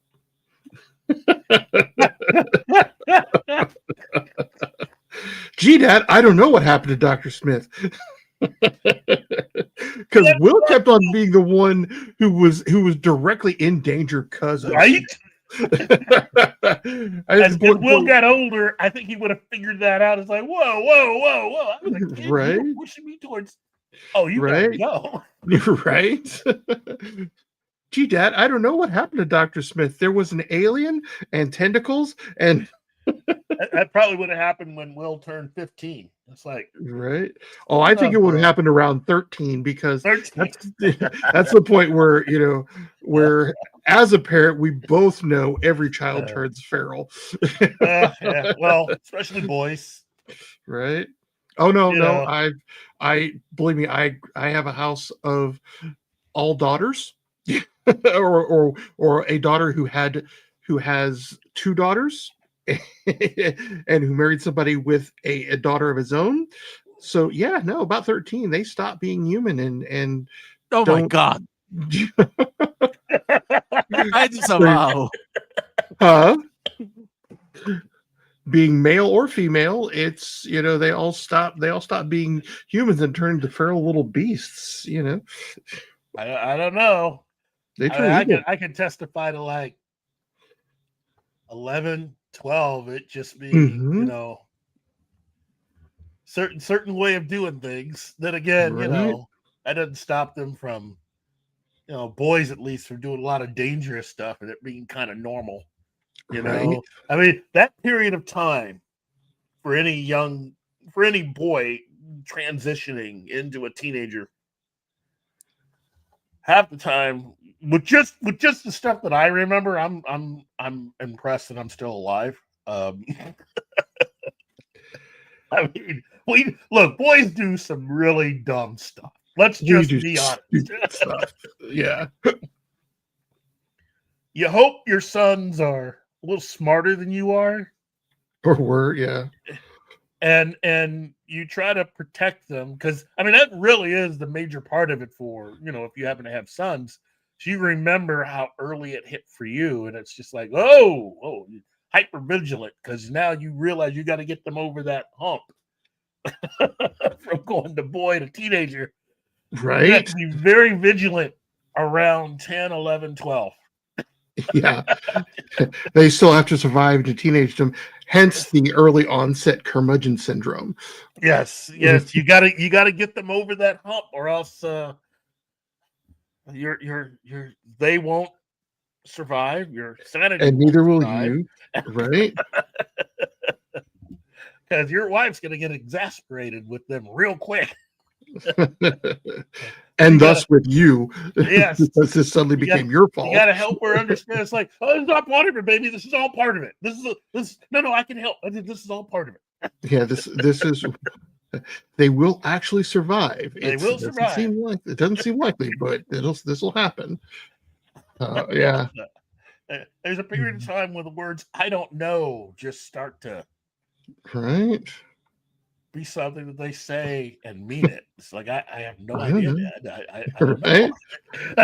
It's like because you're asking yourself, like, what's wrong with you? I don't know. What were you thinking? I don't know. And I think a lot of times is because they're afraid to admit they just wanted to find out what would happen if they did it. I don't know. I just want to see what would happen. It's like, oh my goodness. Yeah, times like that. You just want to give your mom a whole bunch of flowers and send your dad the biggest and oldest and best bottle of scotch you can get your hands on. No, I learned this from my mom is that there comes a point in some parents' lives where you suddenly become the adult to your parent. Yeah, it's just it's right. Lost in Space was definitely, as Will was getting older, I mean, he was hitting that point where that was going to start happening. The show went off the air right about the time when it suddenly would have clicked in Will's head. It's like, whoa, wait a minute. Yeah, this old dude has been. This is because this is Smith's fault. Yeah. Well, I mean, how many times did Smith have to come to Will to cover up his shenanigans? Yeah. and so Will had to know from the get-go that a lot of this was Smith's fault. There was just a point where Will's insecurities as a kid, were outweighing his good judgment. Well, he was also trying to, I think, his combination of that plus his dad wanting to prove that his father didn't want to, didn't believe in just choosing violence to be the end all be all. He wanted to choose a better way for his son. He wanted to be the better man, and Smith played on that. Smith knew that as long as his dad was thinking like that, he could exist. Right. He could exist in that small little sliver there. He was good up to the point where Dad figured out that a punch to the face was going to be the better option. If even that, because that's also hard to explain to his son. It's just like, because this is the guy who's going to, he's spending a lot of time with his kid, and he was able to figure out a way of getting his son to protect him. So that means he has sway. My whole thing is like, look, I just would have found Smith at night and put a pillow over him for a moment. and then we're having a Sesame Street episode about grief and death. Good light, Smith. Go straight to the light. Okay, head towards the heat. Whatever, get out. Right. Yeah, I just talk shit about my airlock accident. Yeah. I mean, yeah, yeah, well, see, but Smith, Bill Mooney is the older Will. I call BS on that. Yeah, that's a director who doesn't understand the audience. I can see that. I'm not saying I agree with it, but I can see that real. No, I don't. That makes no sense. They use Dawn. They use Maureen. They use Penny. They use Judy. Yeah. No, but Will. So I know why they would have gone that. Bill Mooney would have overshadowed his younger counterpart, because of all of them, Bill Mooney is still the one who is the most recognized in sci-fi, because Babylon 5, Star Trek, he was still the more present in that. He would have completely overshadowed his counterpart. Well, that plus the fact that you would have had to have seen him die. I'm sure he would not have survived. No, the whole time loop thing. I'm sure the character doesn't survive, because at the end the planet explodes. Well, yeah. So Mooney would have been the only one playing the role that he originated, technically. So, wow. I agree with Gambit. I wouldn't mind it. The character died. I don't care. I'm freaking Well, because freaking Billy Mommy again. Right. See, here's the thing: the character would not have technically died because his past became his future. Yeah. Yeah. I'm just saying that the Billy Mooney version of the character would have died, and that would have been kind of a bit much. But again, right. I didn't make the movie. I wish I had, because I would have added a few things. But right. Although I still would have left the give it all up for a can of Raid line. Yeah. That I had to admit, I had my doubts seeing a comedian trying to play Don, but I'm going, okay, yeah, you know what, this tracks. This is, That's the other thing. I mean, in some ways, Dawn, I think, was happy to have Smith on board because it distracted from the fact that he was attracted to technically his boss's daughter, Right. Yeah. Who in the original television series, you got to remember, Judy she was a starlet. She was an actress. Mm-hmm. Not very useful to the plot, but as I was saying earlier, that's what Hollywood thought.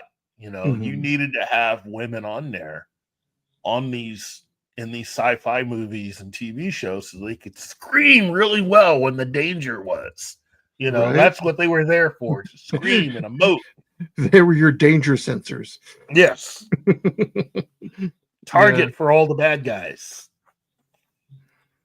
So, and to say that I didn't enjoy the cast, I look, I've been lucky enough to at least meet one of the cast members, two of the cast members. I'm sorry, to have met two of the cast members of the show, and I always enjoyed Lost in Space, but the moment I was introduced to Star Trek and the moment I got it, everything changed.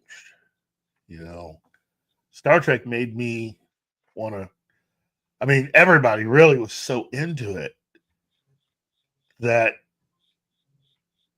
naturally you just wanted to read whatever. And so the James Blish novelizations of episodes. Mm-hmm. And then you started reading a lot of the books that were being published and a lot of the I have my favorite stories, my favorite books that were published for Star Trek. And again, it just goes to what I've been saying a lot, even about comics. People that think that they're actually accomplishing something by just taking the safe way out and doing something in a light way, you have no idea.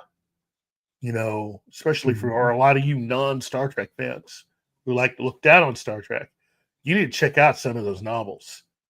Some of the stuff that they come up with, it's like watching what JJ was doing, but with better storytelling skills. Right. Some of those books are just so well written. Well, and this is one that Doug and I, D.A. Robertson and I both enjoyed as a final reflection. That's Klingon society from the inside. Yeah. You get to see so much, and it informed a lot of our fandom back in the 90s when we first got into fandom.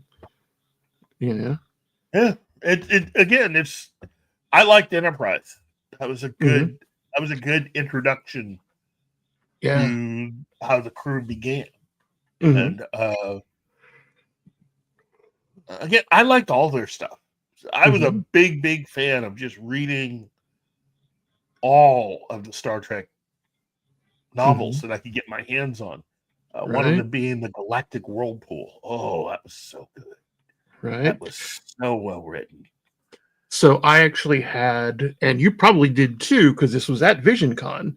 I got to meet A.C. Crispin, who wrote Sarek, or Spock's World. Yeah. Back when she was at VisionCon. Yep. And actually read the book because of her. She is also the person who turned me into an advocate for authors' rights, because going back from the 90s into the early 2000s, the scams on authors were horrific. Yeah. You had Publish America and some of those others out there, but yeah, and it goes back to something we've talked about before, is early Trek knew how to get good writers and get the best out of them by letting them be good writers. you know? Well, they didn't have to try so hard. I Mhm. mean, the thing about Star Trek that has to be understood is that you literally had everything that Hollywood had ever done and Mhm. Lost in Space. And you Mhm. had Star Trek. Right? And the difference was pretty stark. And for them, it was just, yeah, it's easy to see how Star Trek turned a lot of people into fans of science fiction literature, Mhm. uh, and got people to read, which was the important thing, versus what Hollywood wanted you to watch. Right. Uh, We'll see. I just, And mhm. yeah, go ahead, go ahead. I think I was fortunate in that I was turned on to Trek by Trek fans, Yeah, because the first Trek book that I actually read was um it was a picture novelization of the first where no one was it where no one has gone before? Um yeah. Where no man has come before. Yeah, so yeah, that was, of course, I was like, 9 at the time. That was about as much as you were going to get out of me. Mhm. But, um, I was lucky that I was introduced to Trek by Trek fans. I was introduced to Trek because my dad Mm-hmm. didn't like a lot of my brother and I. We didn't like a lot of our entertainment choices. Mm-hmm. He didn't think very much of us watching Gilligan's Island or watching even Lost in Space. He didn't think very much of it, and his whole thing was, at least with Star Trek, it makes you think. Right. If you're gonna watch this, watch the best stuff. What's the good stuff? Yeah. That's how I got into Star Trek. You know, he was gonna basically, look, you're not gonna watch garbage on my TV. You're gonna watch Right. something, you're gonna learn something from it.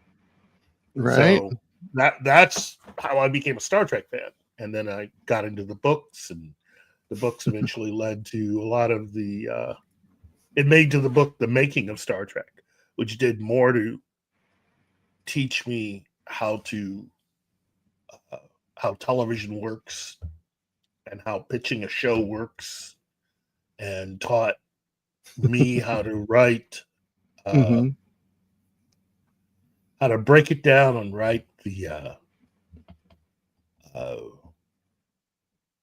the basics of what eventually would become the show Bible, and the stuff that you Right. would use to help create your TV show, what a showrunner was, what a executive producer was, what all the different jobs were. That is a fantastic book. Dry as F, but it's a fantastic book to read. Um, Right. uh, that book turned me on to other books about how to make things and how things were done. So I started getting into a lot of making of books for different movies and TV shows that I was a fan of. And I got the opportunity to read all of the Star Wars books uh, that they put out, which were 2 at the time. Once Upon a Galaxy, and Mm-hmm. then The Making of Return of the Jedi. Once Upon a Galaxy was pretty much my favorite one. That book's no longer in print, so if you find a copy of it, that book has so many little secrets and things that you understand, and interviews, and oh wow, you know, between that and the book, uh, The Making of Raiders of the Lost Ark, which I really enjoyed. Um, I just love reading all that stuff and learning as much as I could, you know. But Star Trek was really was the beginning for me of getting into and becoming a fan of science fiction literature. So, And see, Trek for me was my gateway drug into science fiction, but it was um the oh, what was I'm because I was more into the fiction side of things. I became a Trek fan in spite of my parents. Because when I became a Star Wars fan, they gave me a book called The Force of Star Wars that was about how the Force was really Jesus. and I and stuff, and I was just like, okay. And I'm just like, so I had to do all that, but Trek got me interested in the not the science fiction so much as the human side of science fiction. wow. With it made me start asking deep questions like why were things the way they were in that in these places. Wow. Yeah, it's this is a really good example here of why fandom is so cool. This is the best part about it. And if only the entertainment industry and Hollywood in particular would really try to get into that aspect more and not try to see us as if we're all Cash cows. Well, treating us like we're all just Gosh, cow. such such nerds that we are. Our lives are exactly like the lead characters for The Big Bang Theory is really what they think, and it's really a little more diverse than that. It's a little closer to being. It's a little closer to being as diverse as possible. You have many different types of nerds and geeks, right? But the king, that's Henry Cavill. Oh yeah, yeah, and I think that's the thing is that's to me what I did not like The Big Bang Theory was because it was so much of this is what all geeks and nerds are like, and I'm sorry, Sheldon was very unlikable in a lot of ways. Yes, Well, that's the reason why Community is the best nerd show because it's how nerds view normal people. That's really what the show is about, rather than how normal people view nerds, which is what Big Bang Theory was, right? And I get the whole, they had people that actually did it, and they had I get that. It still doesn't solve the problem that it's Hollywood basically saying all you nerds are like this, laugh at them. Versus nerds going, this is what so-called normal people are like. Let's laugh at them. Right? Yeah. Let's poke fun at normal people. Yeah, normal people. Right at the street. Well, and that's funny because like when I was in college, back in the 90s, I remember, we would show up at like at Freddy, and have games with there because Roomberger Hall for those that don't know. Yeah, or it would used to be New Hall. I don't know what it is now because they didn't name it for like 20 years. And you'd have these people coming by and just having that look at the nerds. But then when I was working security, I would come in at other times and see all of these jocks. I mean, guys in jerseys and, sitting around fantasy football leagues. And I'm sitting here going, oh, look, D&D for jocks.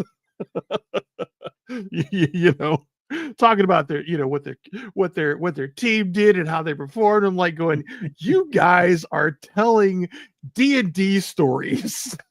Yeah. You guys are doing the no kidding. There we were, you know. Yeah. You know, and I'm like going, we're the same people, just with different focuses, you know. And yeah, I think that is the things that because Big Bang Theory tried to parody Nerds, and I have not actually had the pleasure of watching the Community, or so I don't, you know, I'm not often looking for that. I think now I should, Well, but as I've said before in various other shows, including this one, the mhm, focus of the episodes are different. mhm, And uh, Community was the show where they would do a lot of nerdy stuff and get away with it big time.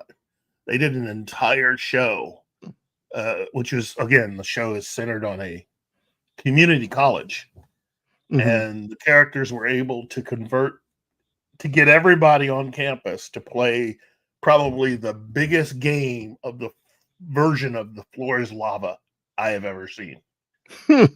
And that's an entire episode where they're still doing what they do, but everybody's playing The Floor is Lava.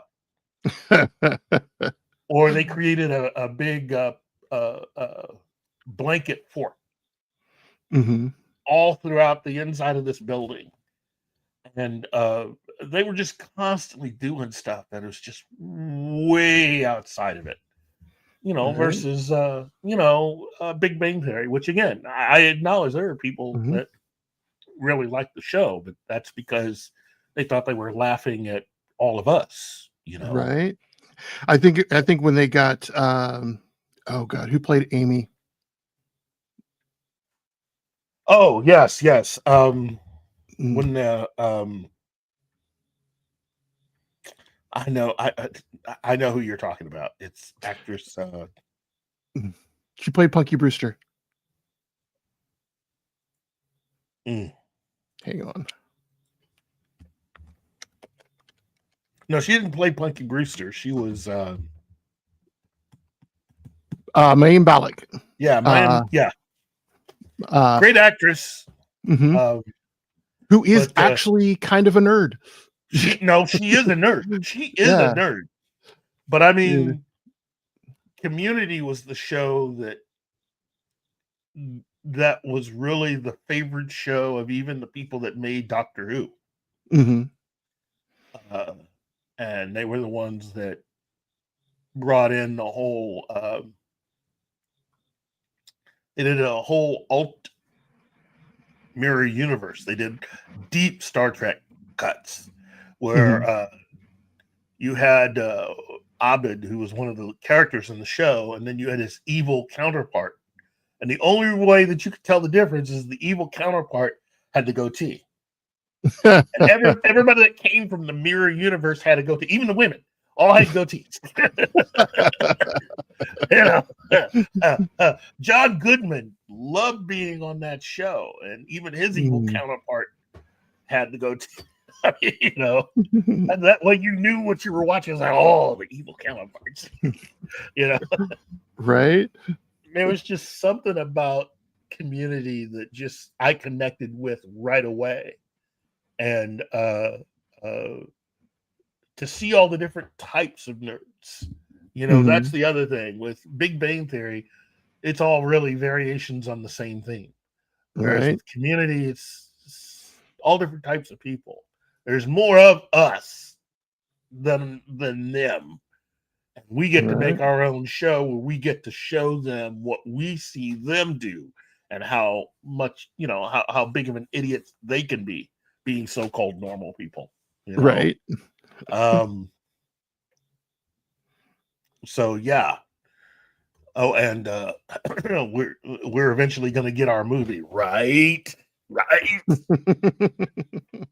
We're getting a movie. So I hope that yeah, Peter Venkman, you're right, Blossom. That's where But she's from. Yeah.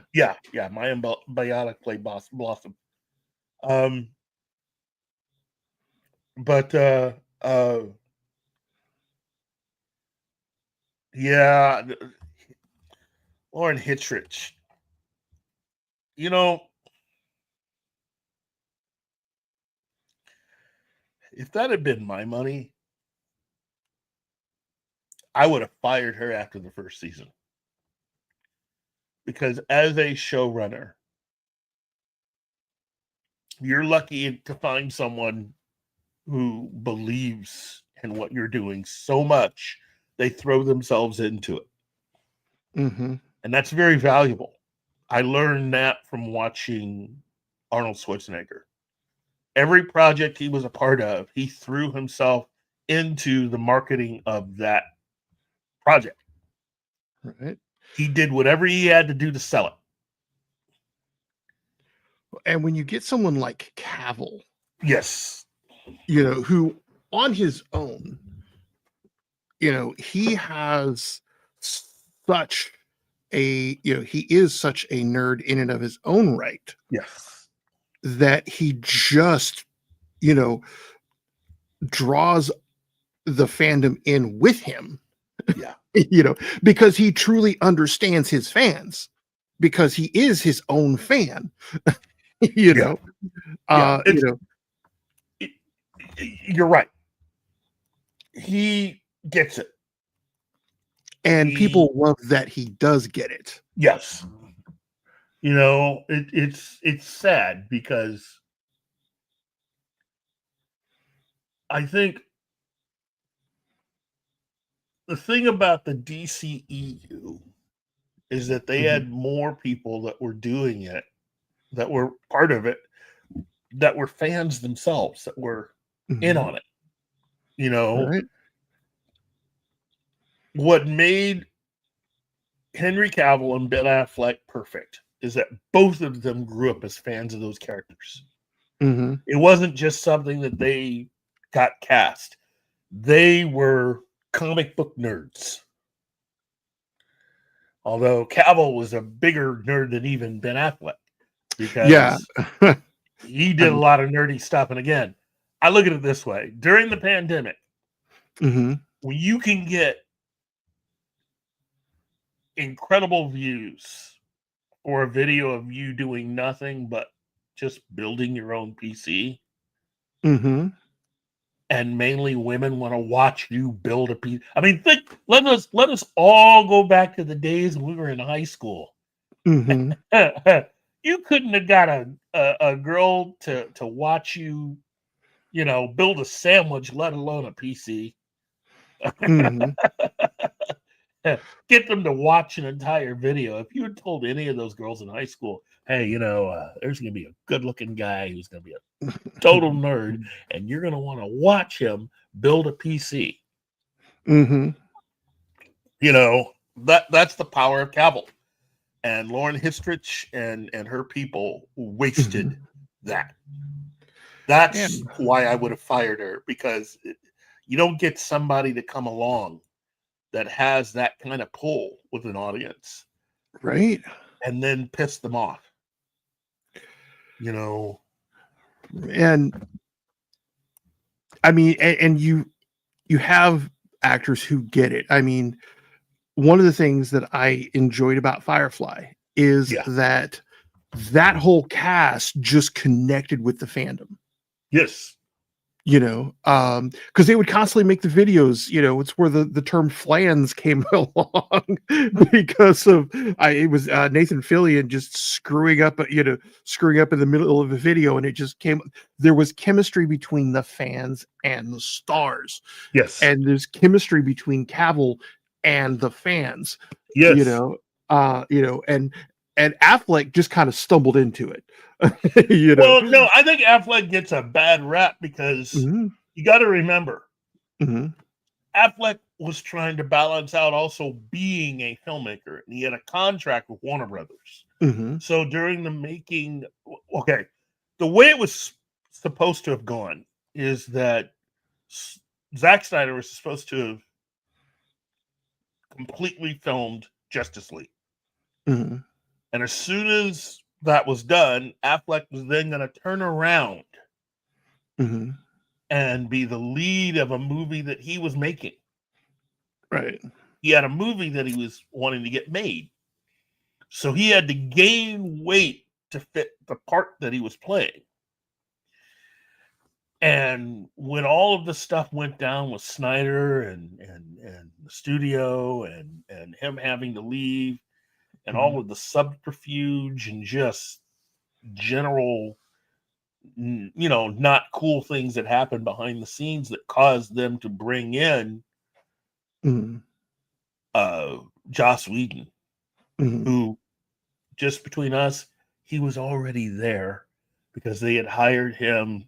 They had brought him in to originally be the script doctor as they were making the movie. Mm-hmm. And then hiring him to not complete what Snyder was doing, but to pull a Superman 2 and have him come in and just basically almost remake the entire movie. And that's basically what they did.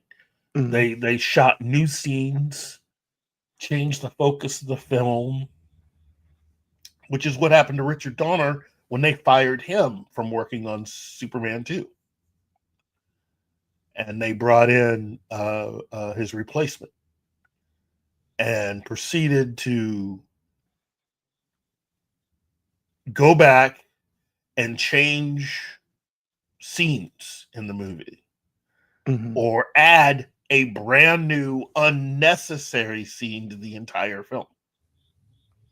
They went ahead and spent all that money to take the crew to Paris to film a new beginning for the movie.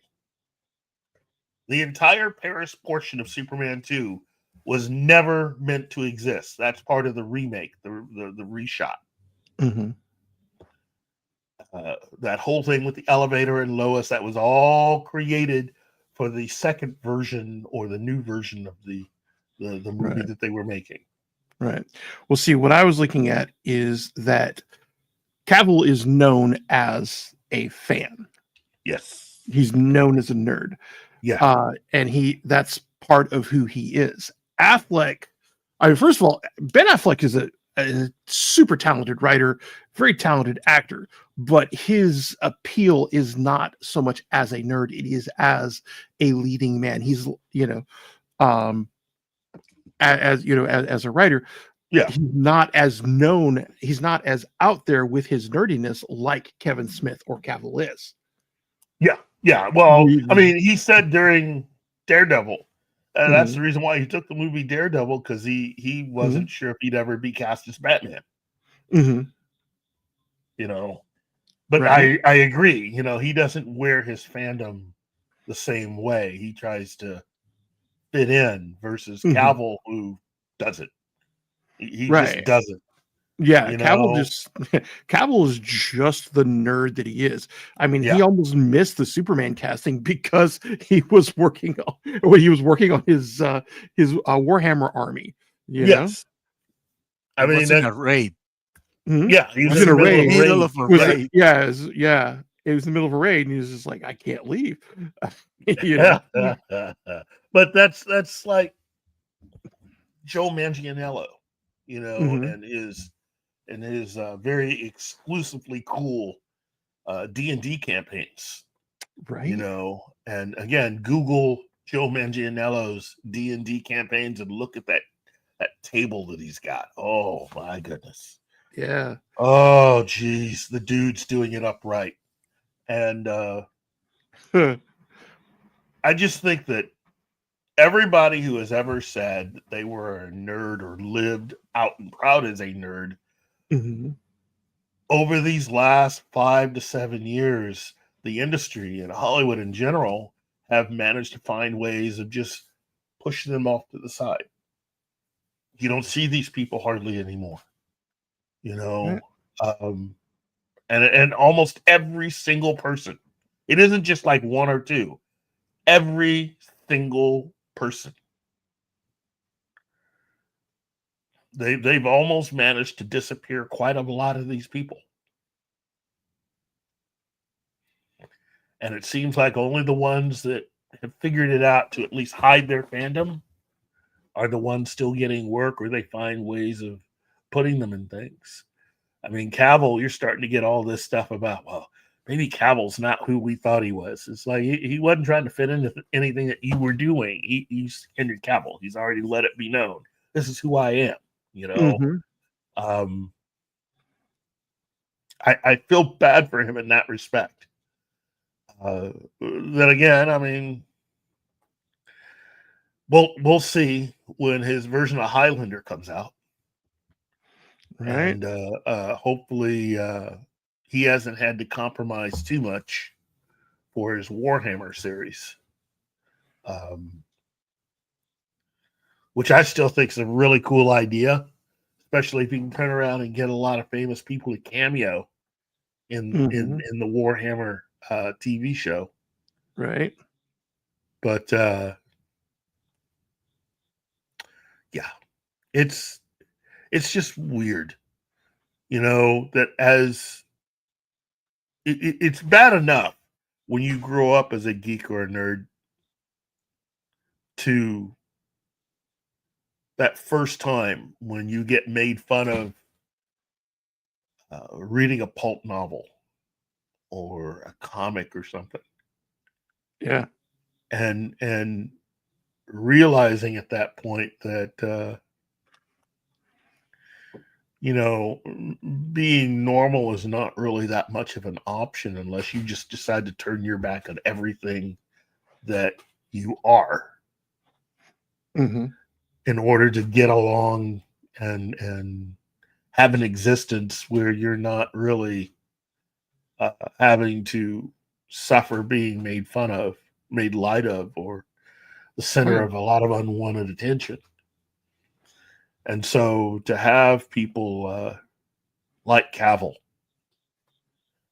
and in my mind, Affleck, or Mhm. uh, you know, others who just really love what they do. They love their fandom. Uh, that's one of the reasons why Brian Fuller was not seen as to be the person who should be leading Star Trek.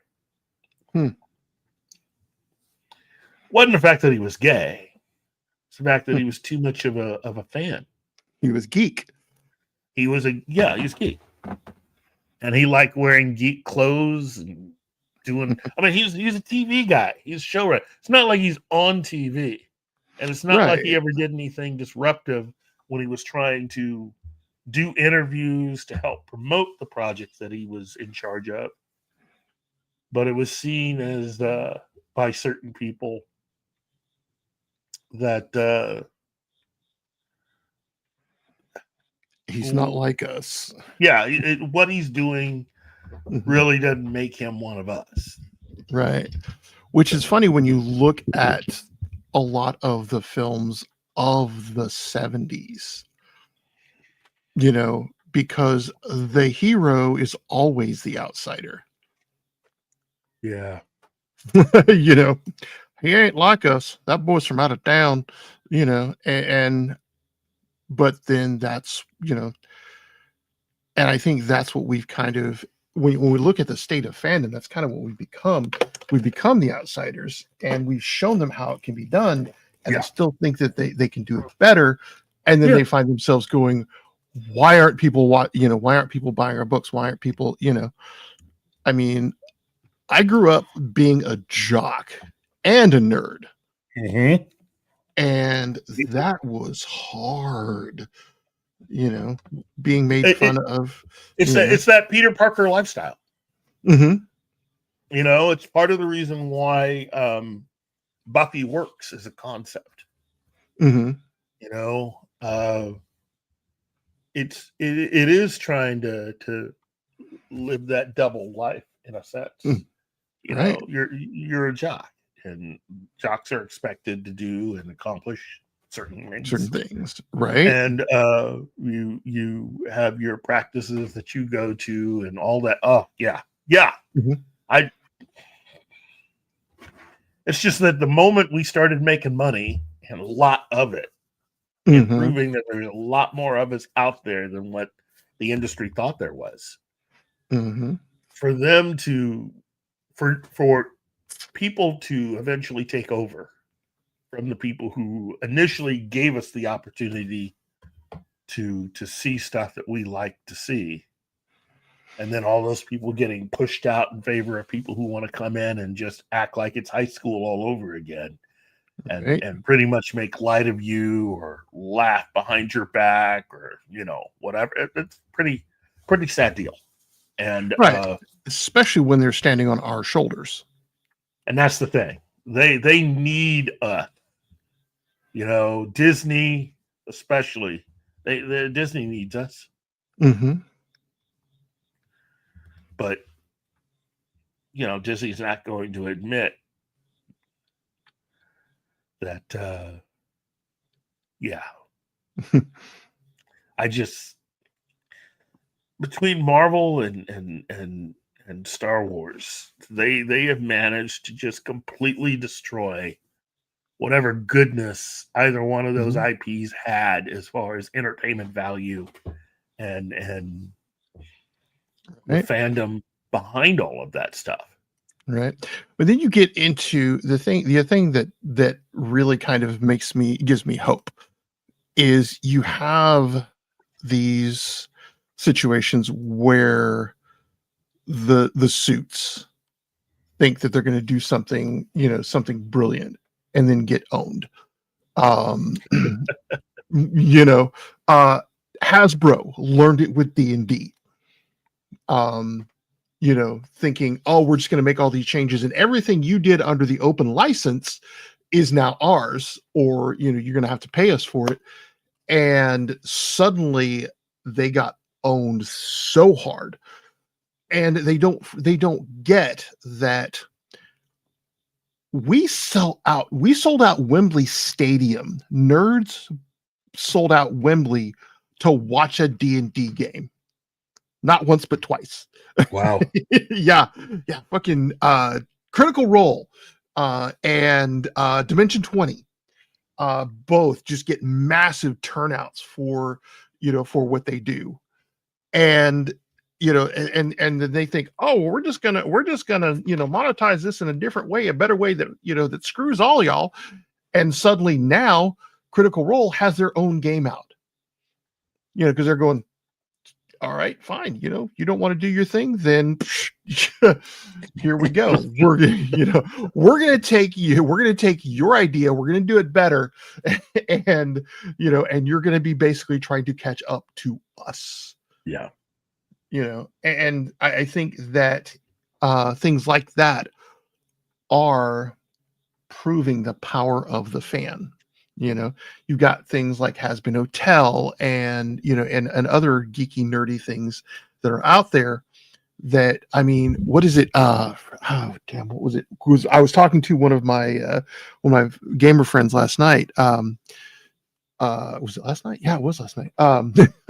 Sorry. If Naruto stopped happening, Japan's economy would be adversely affected. Wow. Yeah, I mean, and when suddenly what we do can affect entire economies if we stop doing it. The suits have not figured that out yet. So, That is true. That is true. It's like a lot of us, it's like they treat us like we're speaking an alien language. And in certain respects, it might just be something like that. right? But in actuality, we're just making a whole lot of sense. So, Right. Well, I mean, we literally are speaking different languages.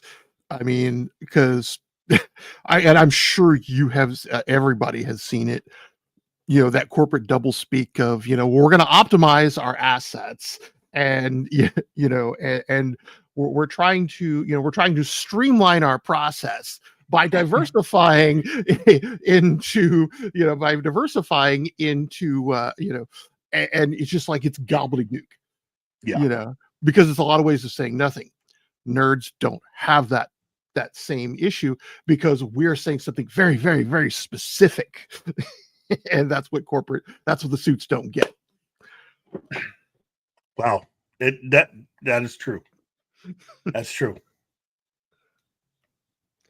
This is why I write. You're in control. But anyways, I'm starting to rant and we're at 2.5 hours.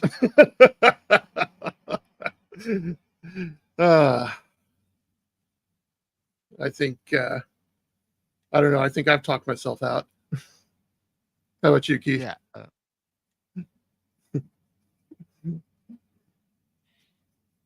Keith? Oh, he's I think I bored Keith to death.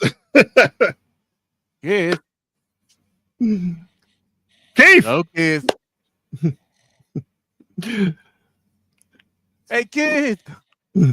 Yeah. Yeah. Didn't mean to bore you to death, man. Not so much bored.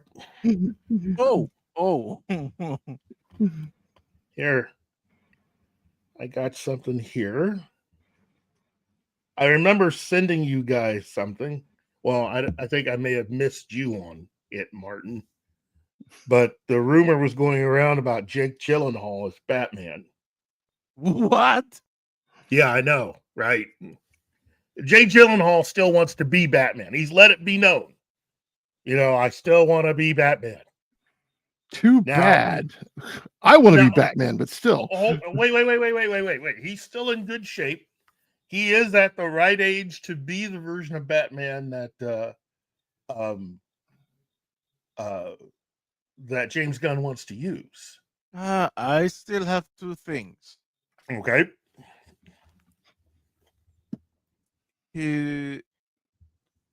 Imagine his face, his facial structure, and everything.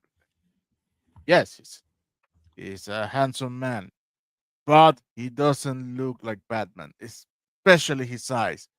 His gaze is too melancholic. And second, his voice. He has not a Batman's voice. So, Well, and like I said, you need Batman's voice. For some reason, I've been trying to figure out why he's getting in shape and why he's doing stuff. But he is still in excellent.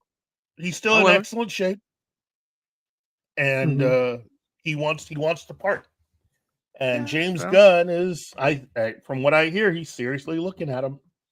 Okay, let him try and let's see how he performs, because Gyllenhaal doesn't have the eyes for Batman. Really, right? He looks like a beagle. Yeah. Oh, he's got the chin for Batman, but he does not have the eyes for Batman. No, he just, I get why, he might have certain things on there, but no, he does not. He doesn't have the eyes for Batman. Well, my whole thing is more power to him. I hope. I wish him luck. if he should get the part. Well, if anything would be a big step up from Pattinson. I don't know. Yeah. Pattinson's just. I've been a little disappointed with Pattinson, but then again, I've been more disappointed with the movie, I should say, because again, I'm just not. I just don't get it. There are people who swear that The Batman is just the best Batman movie ever made, and I say the warehouse fight scene pretty much makes whatever you saw in the Batman just look not so good, I mean, if you're actually going to take people on, you should be about as big as Affleck was for Batman v Superman. Come on. If you're going to try to take on a bunch of men of various sizes. Well, but what is that compared to Batman knocking on doors? You're right. You're right. But what did I didn't mean to. Yeah. Oh Yeah, my it's important for gosh. him to have the right kind of knock. I still can't believe that. It's important for him to walk the right way so that the bad guys will stop what they're doing just to give him time to walk right up to the lead guy, you know. Yeah. Yeah, I'm not yeah. I will never stop giving that film a hard time because it really is just 7 with a Batman veneer, you know. Yeah, If 7 was dumb. it's Yeah. 7 with it's what? Dumb. Oh yeah, I call it. I my other nickname for it is Dumb 7 right. because the 2 smartest people in that movie Mhm, are 2 of the dumbest people in the film. right. So Well, I mean, the Batman is basically 7 with really bad lighting. yeah, and also logic problems out the backside. You know, there's I don't care what you're wearing. A bomb goes off that close to you, Mhm. not even a scratch. They don't even take you to the hospital. They just pick your body up and take you to the police department. They scoop your body up. Yeah, they can scoop your body up. And then to make matters worse, remember, all the cops hate you. Mhm.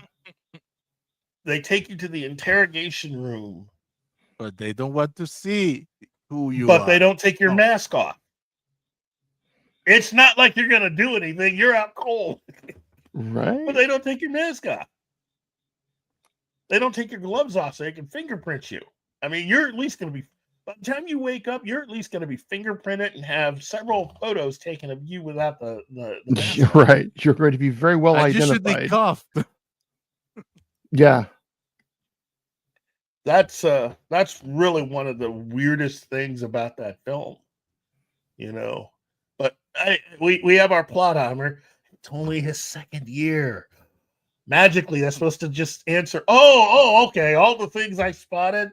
Oh, it's cured by the fact that it's only his 2nd year. Okay. The him surviving that bomb. It's only year 2. That means you can survive bombs, and then they won't start hurting until year 3 or 4, right? They'll start hurting it. They don't start hurting until you're 30 or 40. Because I'm sorry, this is what I get for consulting with combat veterans.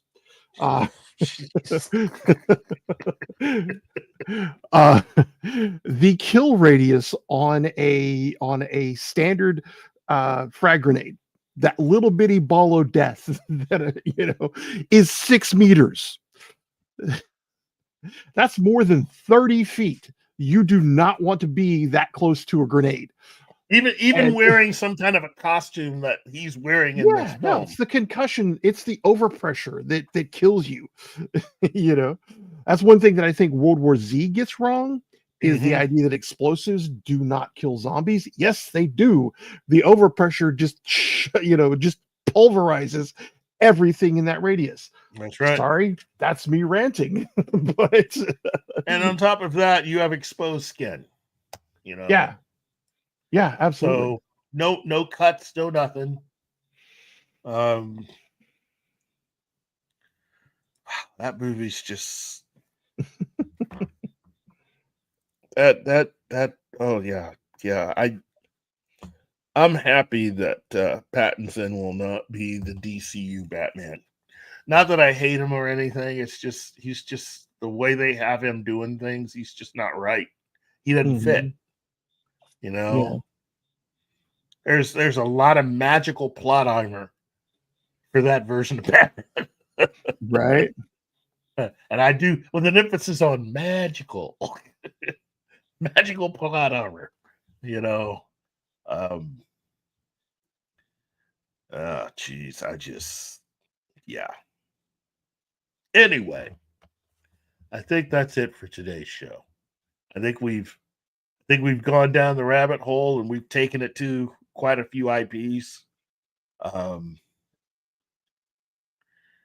don't think things are going to get any better for Disney this year. I'm starting to hear a lot of bad things about the new Tron film.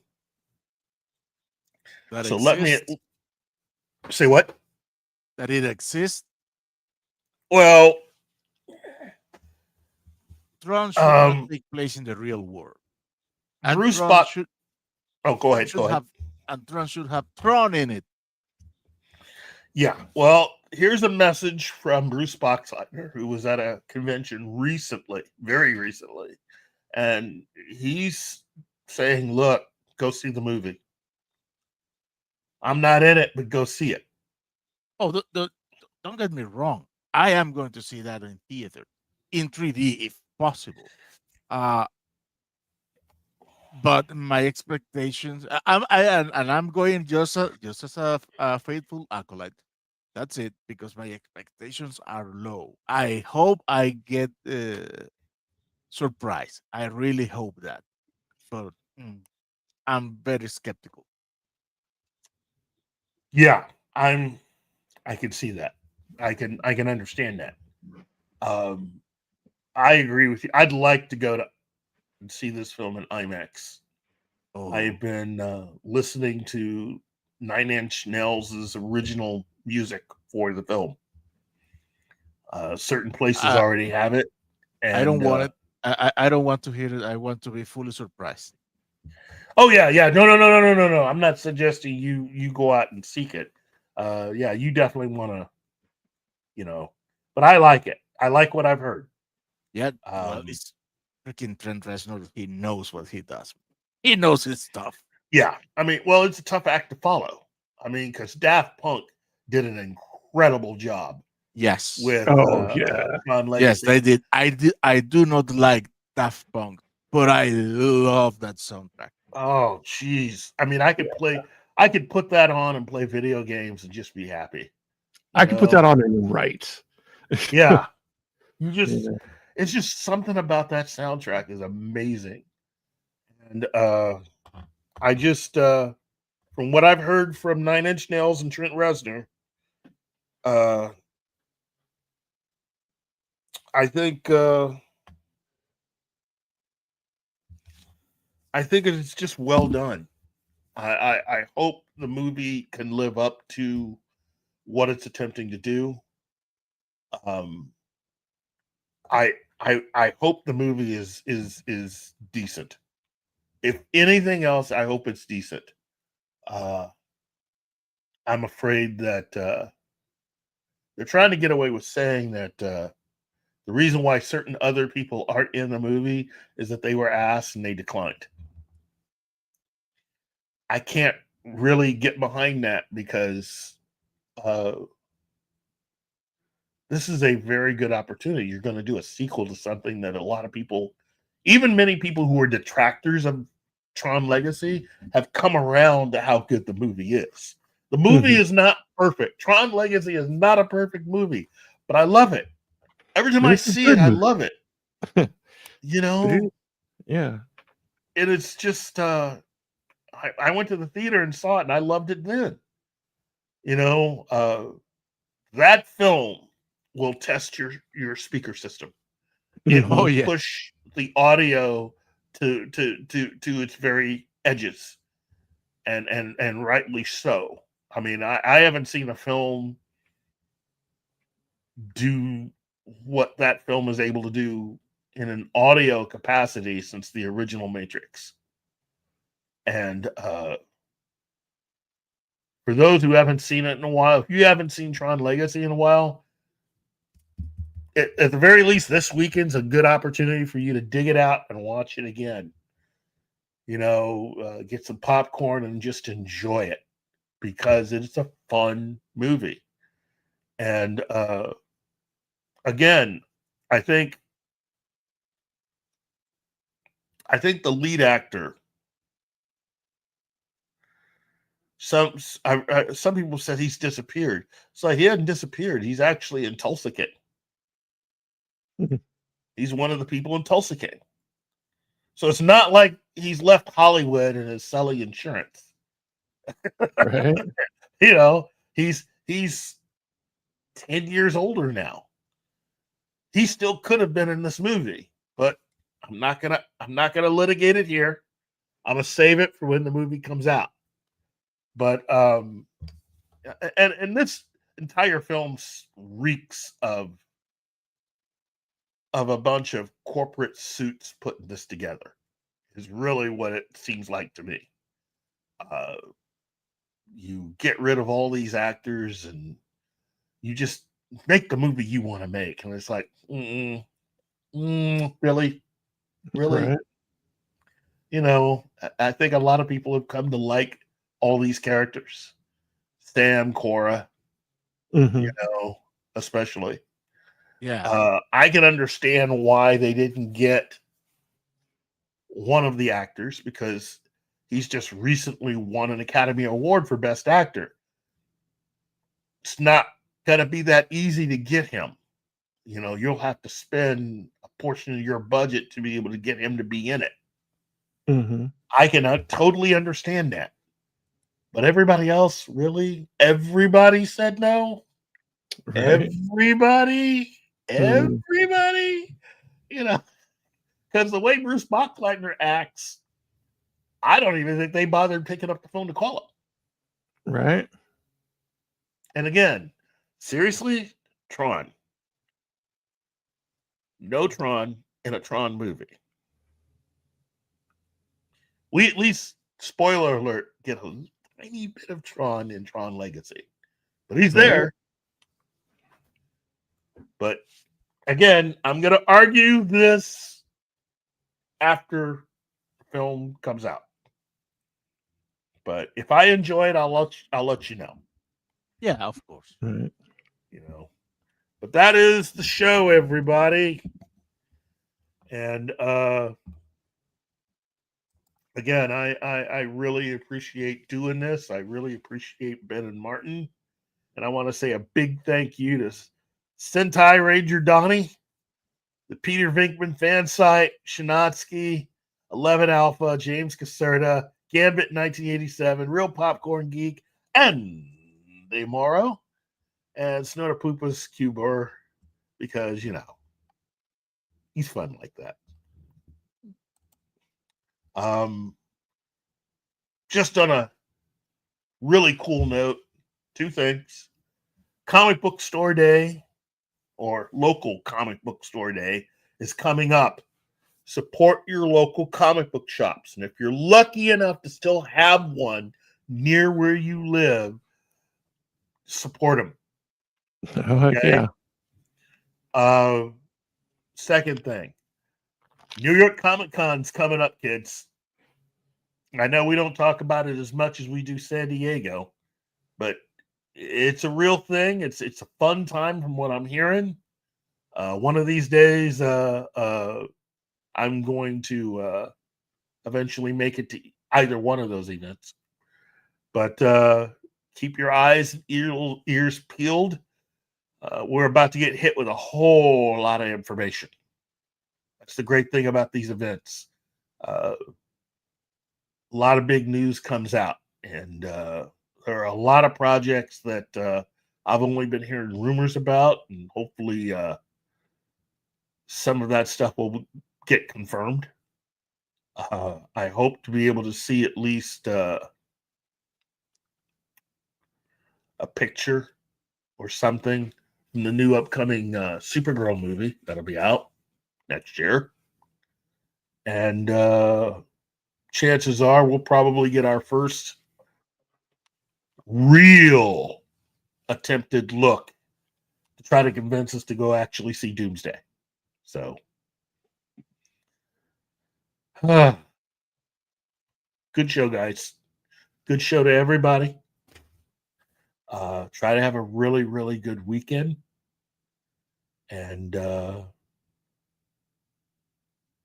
behalf of Ben and the magical Martin, Oh my God.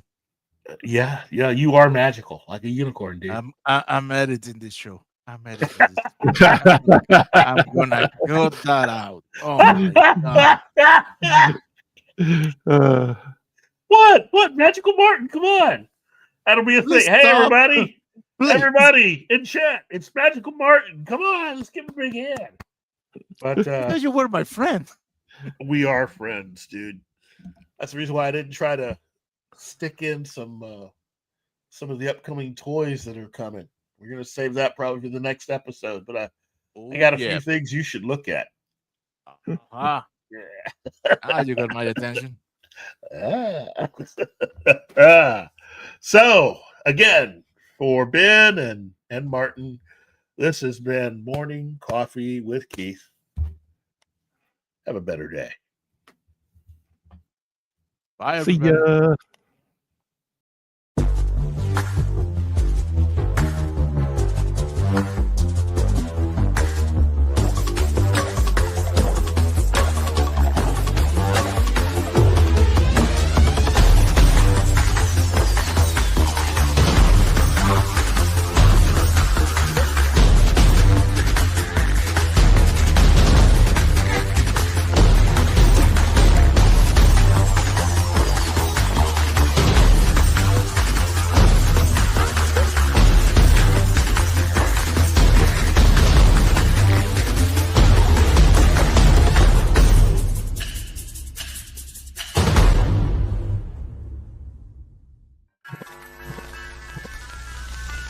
Y'all come back now, you hear?